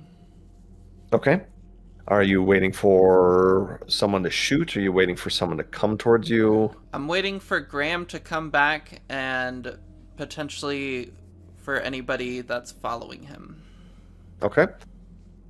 Then, as you steady your gun, you are set. Graham and Doctor, who wants to go first? I assume it'll probably be Graham since he's heading back to the others for the ambush. Yeah. Okay. That makes sense. All right. So So he, you. at the moment the lights drop, he starts booking it back down the hall towards them. Okay. Go ahead and roll me that athletics check. Should be too hard, right? Because it's just a straight tunnel, I assume. It is a straight tunnel. Nice. It makes it a Nice. little easier. You're able to make it back just fine with the help of Howard's flashlight lighting the path towards you. And Doctor, what are you doing? The moment he runs, one moment after he runs over the electrical trap, I turn it back on. Okay. And then I will be in the tunnel that leads to the sewers with my Thompson gun pulled, as quiet and as in cover as I can. Okay. Graham will be behind the generator itself as cover. All right. Because he imagines they don't want to shoot that. Probably if they do, not. no loss. All right. So, Doctor, what was the intention behind the trap? Just to electrocute? Yes, to do harm. Okay. So, okay, I need to look here because there's actual electroshock weapons, which I'm going to count it as. All right, I'll count it as that. So the first soldier, they have a dex of 8, like I said. Wow, he makes it. He runs and It could be he's just lucky, right? He doesn't step on it or in the puddle. Exactly. Who knows? So dex times 5. So yep, he's good there. He runs over it, and he comes charging towards you. Howard, you have line of sight on this guy as he's running towards you, kind of blinded with guns drawn. I'm a shooting. All right, shoot away. Do. Firearms. Where are you? There you are. Bottom left for me. Dang. Oh my Really? god. 28. Okay, yep, that is a failure. The darkness, it's World War II flashlights. They're not super great. So Fair. you are trying to balance a flashlight, which is heavy in it itself, and we're using a pistol rifle. If I also had the flashlight out, I imagine I was using the pistol. Okay. Yep, you're trying to use the pistol, but the weight of the flashlight is just too much. It throws your aim off. So he comes up and he is going to try to shoot at the flashlight holder with a crit fail. You see this gun, this rifle just come up right towards you, Howard, in the din of the flashlight, and you hear this click, and this cold sweat pours over your body as you realize that the gun jammed. He starts swearing. The next soldier comes up. Wow, that's that dex check to get over the cord there. He comes up. He's going to once again go for, well, here.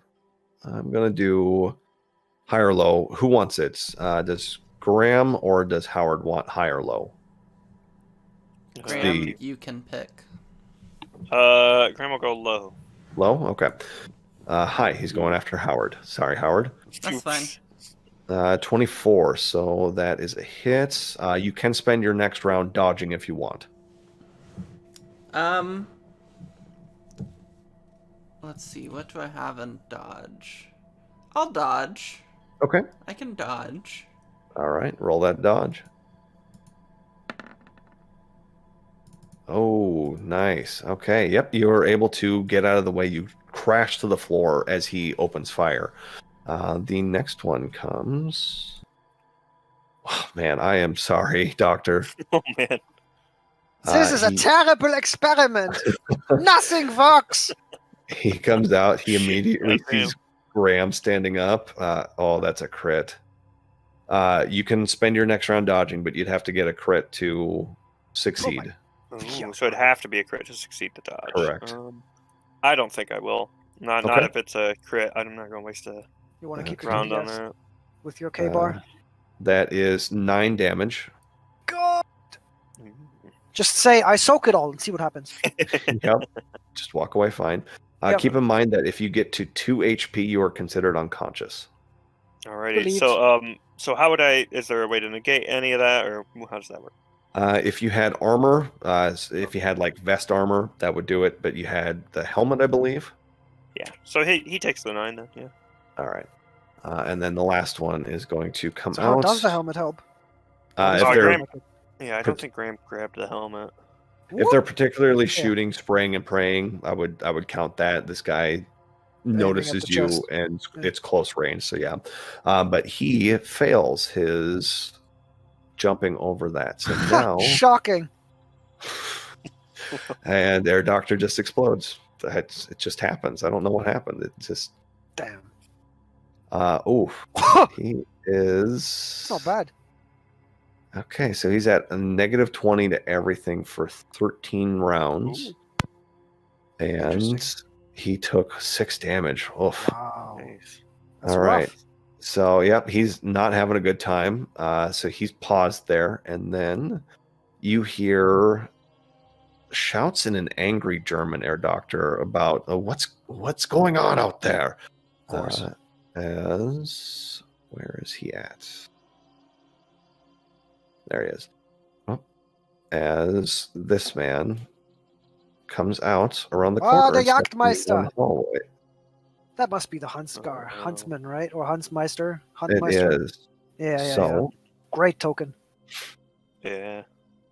thank you. He looks, and it's going to be, do you want high or low, Howard or Graham? Just a quick question. Let's stick with the same thing as before. I'm high. he's low. Does he know to bypass the cable? He is standing at the end of the hallway. Isn't that where the cable is? Oh, shit, you're right. He does not. So I'm going to... Actually, I'll count it for that. So that's a -20. Let's see how long. It's 2 rounds. He's at a -20, and then he takes 6 damage. Jesus. Nice. All right. Nice. Thank And you. you said hi, Howard? Yeah. Okay. So, yep, he is going after you, and he pauses for a minute as he's twitching. He's standing on the cable, and he's twitching, and he pauses. He focuses on you. Go ahead and give me a POW ×5 check, please. Oh no. Oh Um, no. So you just have to click on your power. It should roll for you. Oh. Nice. Wow. All right.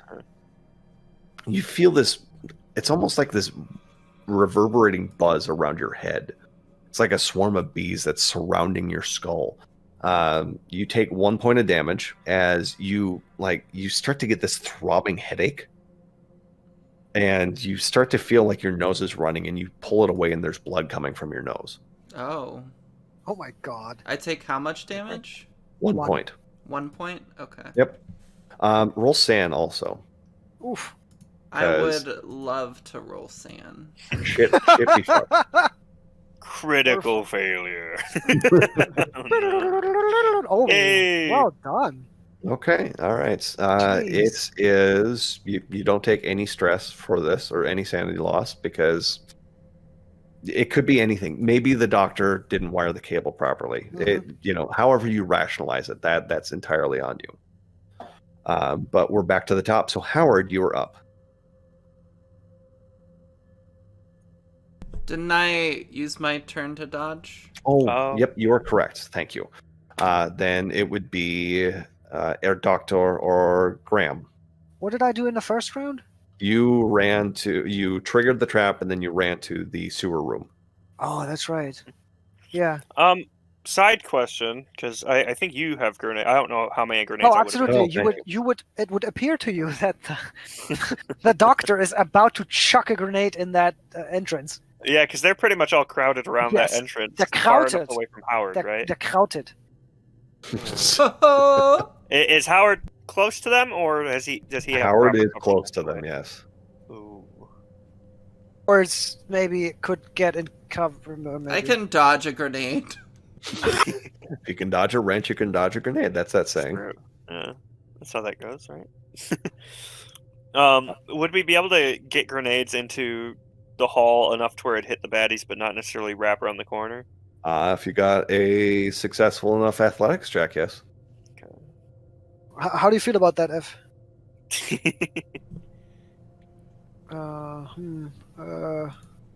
Well, is it Graham's turn then, or mine? I guess we get to decide. It's either of us, yeah. So Yeah, whoever wants Emma, to. how do you figured you feel were probably about about the to throw a threat of grenade, so I actually figured getting a I'd let grenade? Do it. Do it. Okay. He chucks the grenade, and yeah, he thinks that Howard would clearly see the grenade, and just chucks it right at the mouth of the tunnel. I think you would call it, at the Okay. opening of the tunnel where all 5 of them, where the cable is, and where all 5 of them are. And then he just ducks, fully gets in cover, right? Like turns his body around into that other tunnel, Yep. and cowers down because he knows it's a fragmentation grenade, so splinters will fly. Yeah, go ahead, roll athletics. Where is that? Athletics. There it is. Damn! You dropped the 50-50 grenade at your chance. feet. Ooh. It's not a fumble. No, it's not. So, yep, it's you throw it over, and you were really trying to get to shore up the distance between them, and you managed to throw it into the hallway, but it explodes again in roughly the same range. At this point, the cable's cut to the generator, so no more current running down the hallway. Yeah. But yep, it was no effect, unfortunately. Okay. Alright, Graham. For Graham's part, I don't know if he wants to risk throwing one right there with Howard. But yeah, he doesn't see a whole lot of other options. He definitely wants to try and get one back there so that it hits this guy. Okay. So I think he will go for one more grenade. Because I imagine he had probably a couple. I wouldn't imagine a whole lot more, but he'll go for it. He can't risk a whole squad of Germans firing on them all. So here we go. Oh no. That's not good. Oh, wow. Of all the rolls to fail very badly on. Oh, yep. Go ahead and roll that lethality roll. Alrighty. I knew this was a bad idea the moment I was like, I should throw a grenade. Oh This shit. Is this a grenade throw? Ooh. Yeah. it's a grenade throw. Oh my god. This is very bad. I will give you a dodge check. All 'Cause right. That's 18 damage coming your way. Yeah, Yeah, he did that's just deadly. get shot, so I imagine. Uh-huh. But he will try and get out of the way of this when he realizes. Okay. So you're able to dodge, but you're going to take half. So you're going to take 9 damage. 9 damage, because that would He's kill out you. then. Nine. That would Yeah. kill you. You're dead, right? Yeah, he had 5 health left. No, I will knock you down to 1. Cool. Or actually, What if a generator explodes spectacularly? I was gonna say because that means it hit the Jenny. yeah, you're right. I forgot you're right there. It Yeah. definitely hit the Jenny. Knock yourself to 0. You're not dead, but you're Alright. bleeding out. Yep. And I'm gonna make a luck roll. I'm gonna choose low. It's Ooh. high. That generator's going. So Howard, you're probably gonna want to make a dodge check. I knew better than to throw a grenade too. Alright, I'll make a dodge check. Oh man, I did not expect it to go this way. Me neither. I was like, oh, I should just shoot the guy that's using weird psychic powers, but Wow. it's hard to not take a Critical. chance to Oh, blow yeah, up no. all of them. Neo level. Nice. Dodge somehow. yeah. I dodge out of the way, throwing a grenade as I do so. And white only doves way- fly up behind you. The only way to counteract an explosion is with another explosion. Exactly. Mhm. That doctor is very impressed by that logic. Okay, yeah, that's 6 points of damage to all. Actually, no, that's lethality. I am treating it like an IED. So, yep, that's lethality right on the money. These guys are dead. These guys just go up in a puff as the generator just explodes. Shrapnel coats them. There are screams. Howard, you critically dodged. You didn't see that happen. The doctor's cowering. But yeah, so it is the Huntmaster's turn. He's perturbed that Yeah. he's having not a good day, but he's No. coming down the hallway. He's going to spend his turn doing that. He sees Howard on the ground, but he sees the doctor. Doctor, Me in make the a power dark? check. Lights are Yeah. out. I'm in the dark in a side tunnel hiding. He has night vision. Fuck! My 10% are not good enough to hide? What should I roll? Power? Yes, POW, please. No, I just disbelieve. That is POW. Absolutely. Nice. Yeah, there you go. Easy peasy. Alright. It is. Your mental powers are no match for my math science. Once again, there's that thick buzzing noise around your ears, and Damn. you feel this deep headache. Something that you haven't quite experienced before, and it just feels like there's this pressure behind your eye, and you feel like there's water or condensation dripping down from the ceiling, and as you go to wipe away underneath your ear, your ears are bleeding. How about that's not okay? Top of the round, then it's going to be Howard. I dodged. Oh yes, thank you. You dodged. Shit. And that is it, right? You don't do anything else then? I don't get actions. No I just dodge every movement turn. Hey, you know what though? It saved your ass. Yeah. Yeah. Doctor, you're up because Graham is pooling. I imagine that second explosion probably took him out. Honestly. I would say your fumble and your dodge took you down to 1, and then the explosion there. I'm leaving you at bleeding. It's your first session out. I'm not going to kill you outright. Her doctor throws a grenade right at the feet of the Huntsmaster. Okay, this might kill you. I mean, the doctor after that explosion, the doctor thinks that Graham is dead. Okay. Now, the question, of course, is as a player, I don't want to be a dick player. No, if that's what they do, that's fine. Whatever. But I'm honestly 50-50 on the doctor just runs and jumps into the sewer and is never seen again, or tries to kill the guy, but trying to kill the guy with, like... You do have that shiny Thompson. Yeah, you do have a Thompson. Yeah, and in the room, Howard is also still in that room? Yes. Yeah, fine. The Thompson makes more sense then. Yeah, he produces his Thompson out of his self-made lab coat and just says something in German akin to "Say hello to my little friend." Perfect. Tries to shoot him. Wow. Nice. Success. All right. He does not expect that to happen, so go ahead and 1d10. Yes. Were you opening up? Were you using fully automatic fire? I don't know what that means mechanically. I think storytelling-wise, I could see the doctor just maniacally laugh behind automatic fire, but I don't know what that means mechanically. Mechanically, Is that bad? that's no. It's. Do you want to chew through your ammo? Oh, he does not care about resources. Like, that's not in his MO, right? He would have chucked all the grenades. He would have shot all the ammo. Like, he's not a conservationist or whatever you would call it. Firing burst. Okay, so yep. Go ahead and. Also, he's like scared shitless, right? Like, he doesn't want to understandable. die. Yeah. Roll a. Oh shit! What is it? Roll lethality check, please. Okay, that's a 'Cause you're D100 going again, full right? auto. Yes. You are looking for a 10% or less. No. Okay, but you did 11 damage, so what's it look like as you just basically make this guy breathe through new holes? You kill him. Like, he took 6 damage from the I shot see. before. I see. And So he dies to that.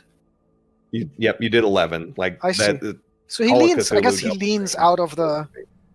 He leans out of the side tunnel, and sort of through gritted teeth, just before he shoots, says, "Get out of my head!" And it just and just opens up, and sort of red plumes come off the huntsman. Or Okay. Albrecht. Yep. Franz Albrecht Albrecht. is. Yep. He is. As he dead. opens He's up full dead. auto on him. And with that, combat is ended. There are still sobs and screams coming from down the hallway. There's just a hamburger left of these people here. But through that, Graham's not looking good, but you can still see that he's got that raspy, short, shallow breath that he's going into shock. Ah.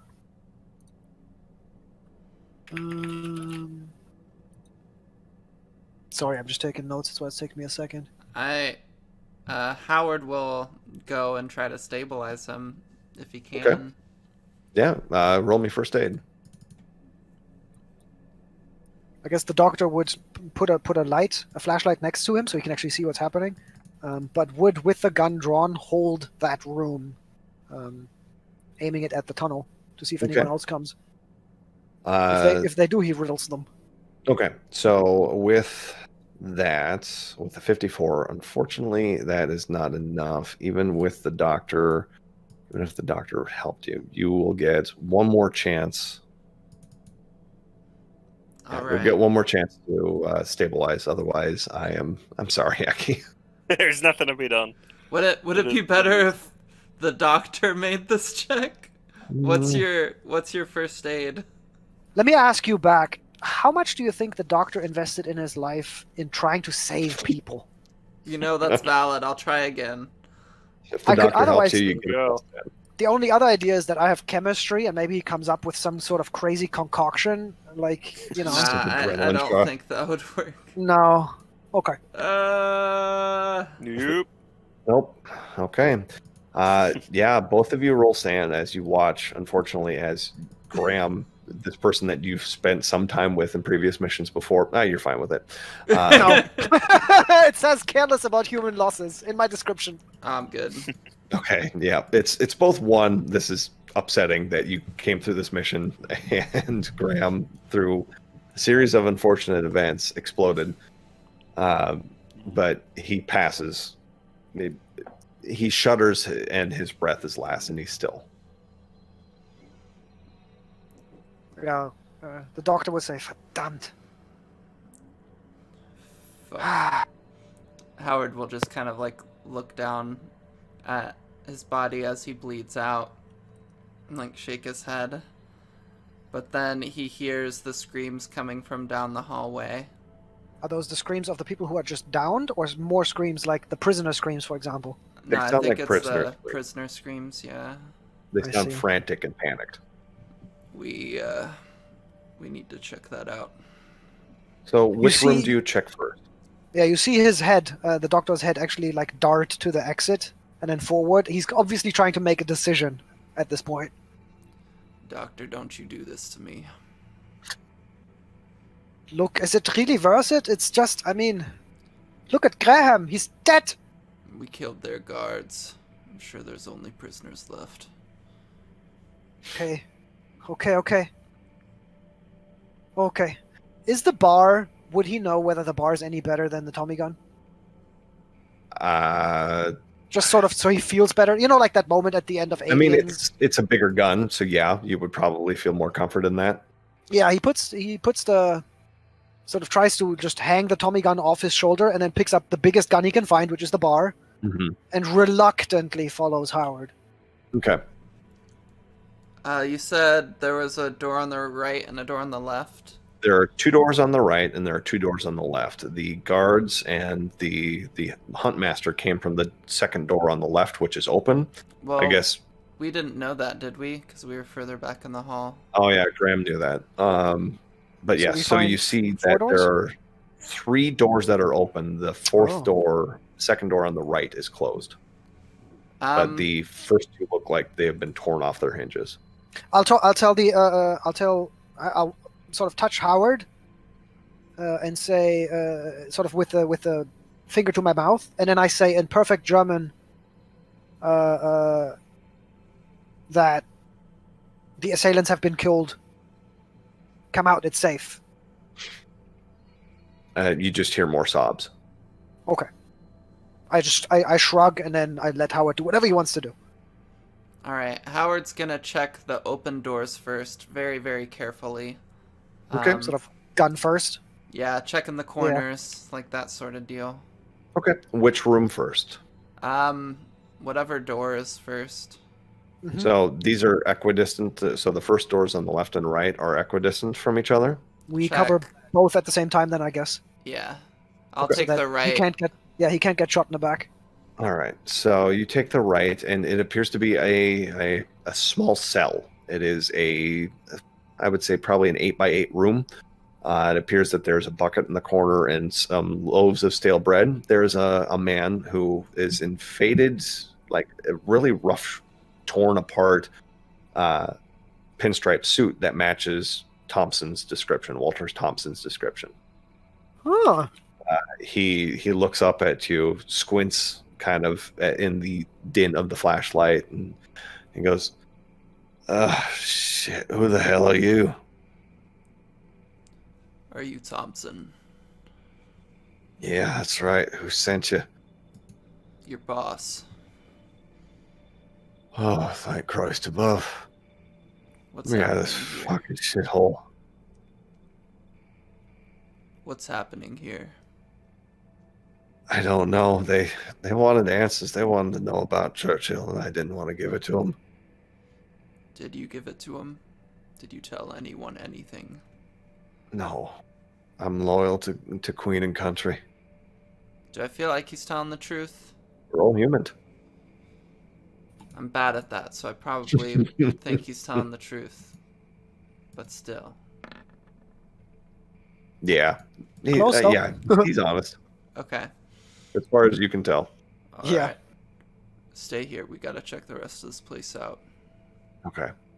The doctor, as you look in the left room, you see a room that is completely covered in equations. There are 3 people that are cowered in the corner that are huddled together, shaking. But along the walls themselves, it is chalkboards. There's no longer light in this room since you killed the power, but there are just equations upon equations, and they're all over. But once again, it's that math that does not make sense to you. Oh, in that case, I resist. I mean, I read one, maybe, where it says, 5 plus 6 is purple. Yep. And then I stop because I remember the headache it gave me. And I maybe start hearing the voices from behind me.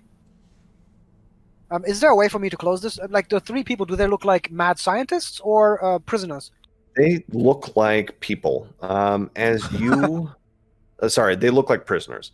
Oh, okay. They don't look like they're dressed up in garbs or scientist garb or anything like that. But as you look at the equations, you look over and roll me sand, please. Okay. You're destroying my character's sanity, man. Wow! You're the one who's poking at stuff. Yeah, I mean, he is the scientist. Exactly. So the thing that is interesting to you, it makes you squeamish inside. Like, the math on these walls doesn't make sense. Like, 8 plus 4 is up. Like the But when chalkboard you- upstairs. Exactly. But when you go over here and you study that for just a moment, there is a base equation in the corner there that you look at it and something clicks. Like, there is the first half step that you look at and you go, oh, actually, this makes sense. Okay. And as you start to study it, you realize you can't focus on that right now. You've got to pay attention to the people. As you look at them, they appear to be disheveled. They appear to be cowering, and they're all huddled together. I level my gun on them and walk slowly backwards as I hear the discussion behind me, right? Where it says, hey, you Thompson? Yes, I'm Thompson. What happened? Right, that discussion. Yep. I walk back into the hallway, sort of quickly doing a left, right, just to make sure that they don't charge at me and no one else is in the hallway. Mm-hmm. And so I back into Emma, I would say, probably. Yep. Howard, into you Emma, feel into the doctor Howard. Yeah. back into you. I'm like, there's 3 prisoners over there and a lot of very mad scribblings. Is that Thompson behind me? Yeah. Give him this, and I hand him the bar. Okay. I'll pass the bar And I'll just to use my Thompson. sling to get my Thompson back forward. Okay. Yep. He grabs it and slowly And then- gets to his feet. He will say, I've got this room if you want to check the other 2. All right. These 3 people look like prisoners, but who knows? Well, have you talked to him? What? No. Maybe try that. I'll check the other rooms. Fine. Thompson, help him out. Yeah. So as you get up to them, Doctor, they start speaking in French at you. Do you speak French? No, also, I didn't want to talk to him. And I still Oh, don't. Okay. Howard can suggest things as much as he wants, but the doctor doesn't like plebs and doesn't want to talk to plebs. Well, you get the inclination that maybe they wrote some of these equations. I mean, if for example Thompson comes and backs me up and maybe goes like, "Oh, who are these folks?" Then yeah, maybe the doctor might be inclined to go, "Hey, who are you?" in English, and then they reply in French. Sure, that could happen. Okay, yeah. But it's not like he walks up out of the kindness of his heart to find out if they're prisoners and need to be rescued. That's not happening. Understandable. Yeah, he Thompson comes up behind you and he goes, "Yeah, I saw a couple of them before. They're prisoners like me." They wrote this. You know, it's math equations, right? I should know because I'm a brilliant scientist. Sure you are. Sure you are. I think so. They started asking me questions about Churchill. I don't know about this specifically, but Well, I you heard don't them. know about the teleporter? What? Oh, that's yeah. I don't. It was. Look, I've seen some shit in my day, but this was awful. Those Krauts, they grabbed someone and they jabbed a spike in their skull and they turned it, and I ended up in France. Someone in London was spiked in the head, yeah? Yes. How positively brutal. Yes. This appears very occult to me. Emma, what do you see over there? And then maybe that's the scene change. Howard. Fuck! Soap. Shouldn't be swearing so badly. Sorry. It's Howard. B&B. All right. So as Howard goes to the next room, which is the open door, the other open door, you are greeted with this scene. Inside there appears to be that yellow sandstone wall that appears to be deteriorating, but this room appears to be lived in. So you see the bed in front of you, you see a desk over here, you see a lamp, things like that. But then along the wall itself over here, there is something that you see, and it makes your eyes start to water. Give me a second here. So trigger warning for people coming into this. But you see this. So you see the swastika there, but it's different. You can tell that right away, that there is an arm missing from the swastika. But as you look at it, it starts to make your head hurt. Like you feel this cold chill run down the side of your head. Roll sanity, please. I'd love to roll sanity for you. I know. Thank you. Well done. Nice. Very nice. All right. So yeah, it's unsettling, and you have to avert your eyes. But that is the biggest thing that stands out to you in the room. And as you avert your eyes and look about, you see that there are other things. Like on the desk itself, there's a black leather book it appears to be a textbook of some kind. Okay. And then there is what appears to be another folder, but just kind of flipping that open, it appears to be shipping manifests. Okay. And there is that's everything at the moment. I am taking everything that I think contains like information that will be useful. Okay. So are you grabbing the flag, the book, and the shipping manifest? Do I need the flag? I don't know. I don't think I need the flag. I can just say there was a flag that looks like a swastika missing an arm. Yeah. Okay. I'm taking the shipping manifest and the book. Okay. And if I can find anything else, then I'll take that. But if there's nothing else in here, then I'll go to the next room. There's clothes, but otherwise, this room appears to be lived in for most of the time. There appears to be rations and things like that, but otherwise, yeah.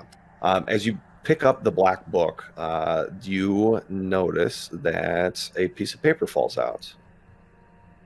Ooh, piece of paper. I'll read it. It's in. Let's see. It is in French. Do you speak French? I don't think so. Okay.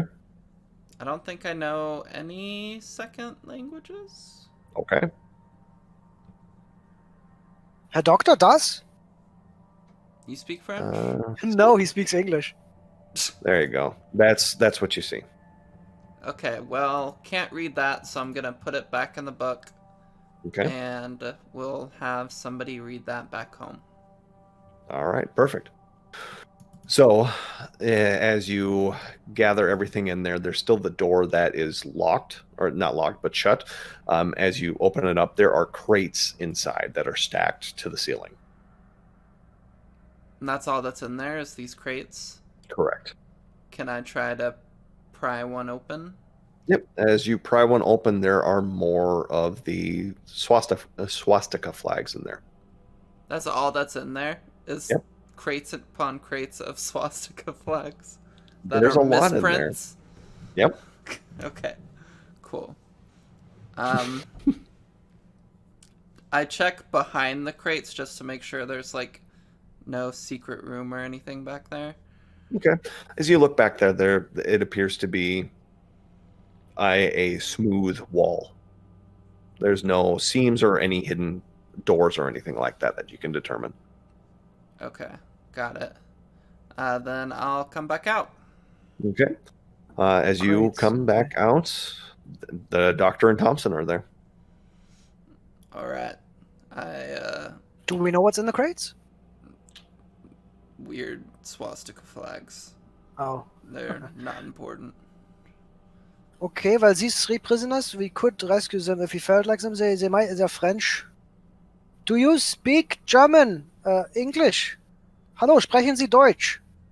One of them perks their ears up and speaks in German towards you. Perfect. Yes, I speak German. I'll tell him in German that we are mostly British. He uses those words. Mostly British. Maybe some American, he says, but it doesn't matter. And ask them if they want to leave. Oh, yes, please get us out of here. Okay. Well, did they write these equations? Are you asking that of the prisoner? Yeah. Because you said I had an inkling, that, and Herr Yep. Doctor can't help himself. He always wants to know everything. Yes, we were forced to write the numbers. Numbers? Yes. Oh, okay. Okay. Do you know what they mean? No. The hunt master said that we were special, and to write the numbers. And once he showed us, and they point to the equation over on the wall, we began to know which numbers to write. But still, to me, it doesn't look like numbers, right? It looks like equations, not numbers. That's what you get. They don't like, come these, out these to appear 15 be and 25. these appear to be just common folk, like not high-level mathematicians. Yeah. So when they're saying numbers, they're talking about basic arithmetic equations. But you're getting the impression from what they're saying is that they saw that equation that you saw, and after they saw that, they were able to write Somehow off knew. complex formulae. Okay. He sort of puts a hand up as the wait signal, right? And then looks at Thompson and Howard and says, these people might be very important for us to figure out what the Nazis are doing and to counteract it. We might want to consider rescuing them, not just letting them go, but bringing them this. Well, yeah, I think that would be the better choice of the two. Yeah? I mean, they've got information. The more information we have, the better off we are in the future with this war, right? Yeah. Also, really, to be honest, I want to know how this works. Did you find anything else there? Are we okay? Found a textbook paper in French. And You found. Give me that stuff. Some shipping Remember. logs. We need to get out of here before more crowds show up. Ah, yes, of course. You're You of can course read on absolutely the right. plane back. Yeah. Mister, hello? And he tells him in German that we will rescue you. Come with. You are safe with us. We will make sure that they can't capture you again. You will come with us and be, I don't know what, extradited or whatever. You will be taken with to explain. And he tells them that this is obviously very bad. They were abused, and if they want to get back at the Germans, helping us would be the way to do it. Because I'm hoping they don't just run away the moment we get out of the bunker. No, they're very much. They will go with you. You killed the bad guys. They want to be away from this fucked up place. So yeah, you're able to get everyone out. The body of the Huntmaster is there still with the mask on. Do you take the mask with? Oh, for sure. Okay. As you remove the mask, there is a weird symbol etched into their forehead. Roll SAN. Both you and Howard, please. Albrecht's forehead? Yes. Oh, I see. I would love to roll sanity for you. Thank you much. 100%. It's 1 and unnatural. Okay. Yeah. Dang it. It's etched and it's not bleeding, but as you try to focus in on it, it makes your eyes hurt, so you have to avert your gaze every time you try to stare at it for too long. Yeah. Do I remember stuff like that? I mean, is that normal? You don't. For me, when I've worked with the occult, this wasn't a thing? Not this specifically. This is a level beyond what you've seen. This is like a weird dedication that you haven't witnessed before. Wow. Yeah. Okay. So yes, you are able to get everyone out, and you are able to make your way back through the tunnels, back up to the surface. The light is bright. You feel disoriented as you're coming up, almost like you're coming up for air. But you get in contact with the soldiers that airdropped you. Yeah. That dropped with you. And eventually, over the next week or two, you're able to make your way back to London. And that is where we're going to end it there. So I am sorry for going this long. No, you're good. It's fine. I feel like Bo. No, this will be a short game, I promise. But yes, questions, comments.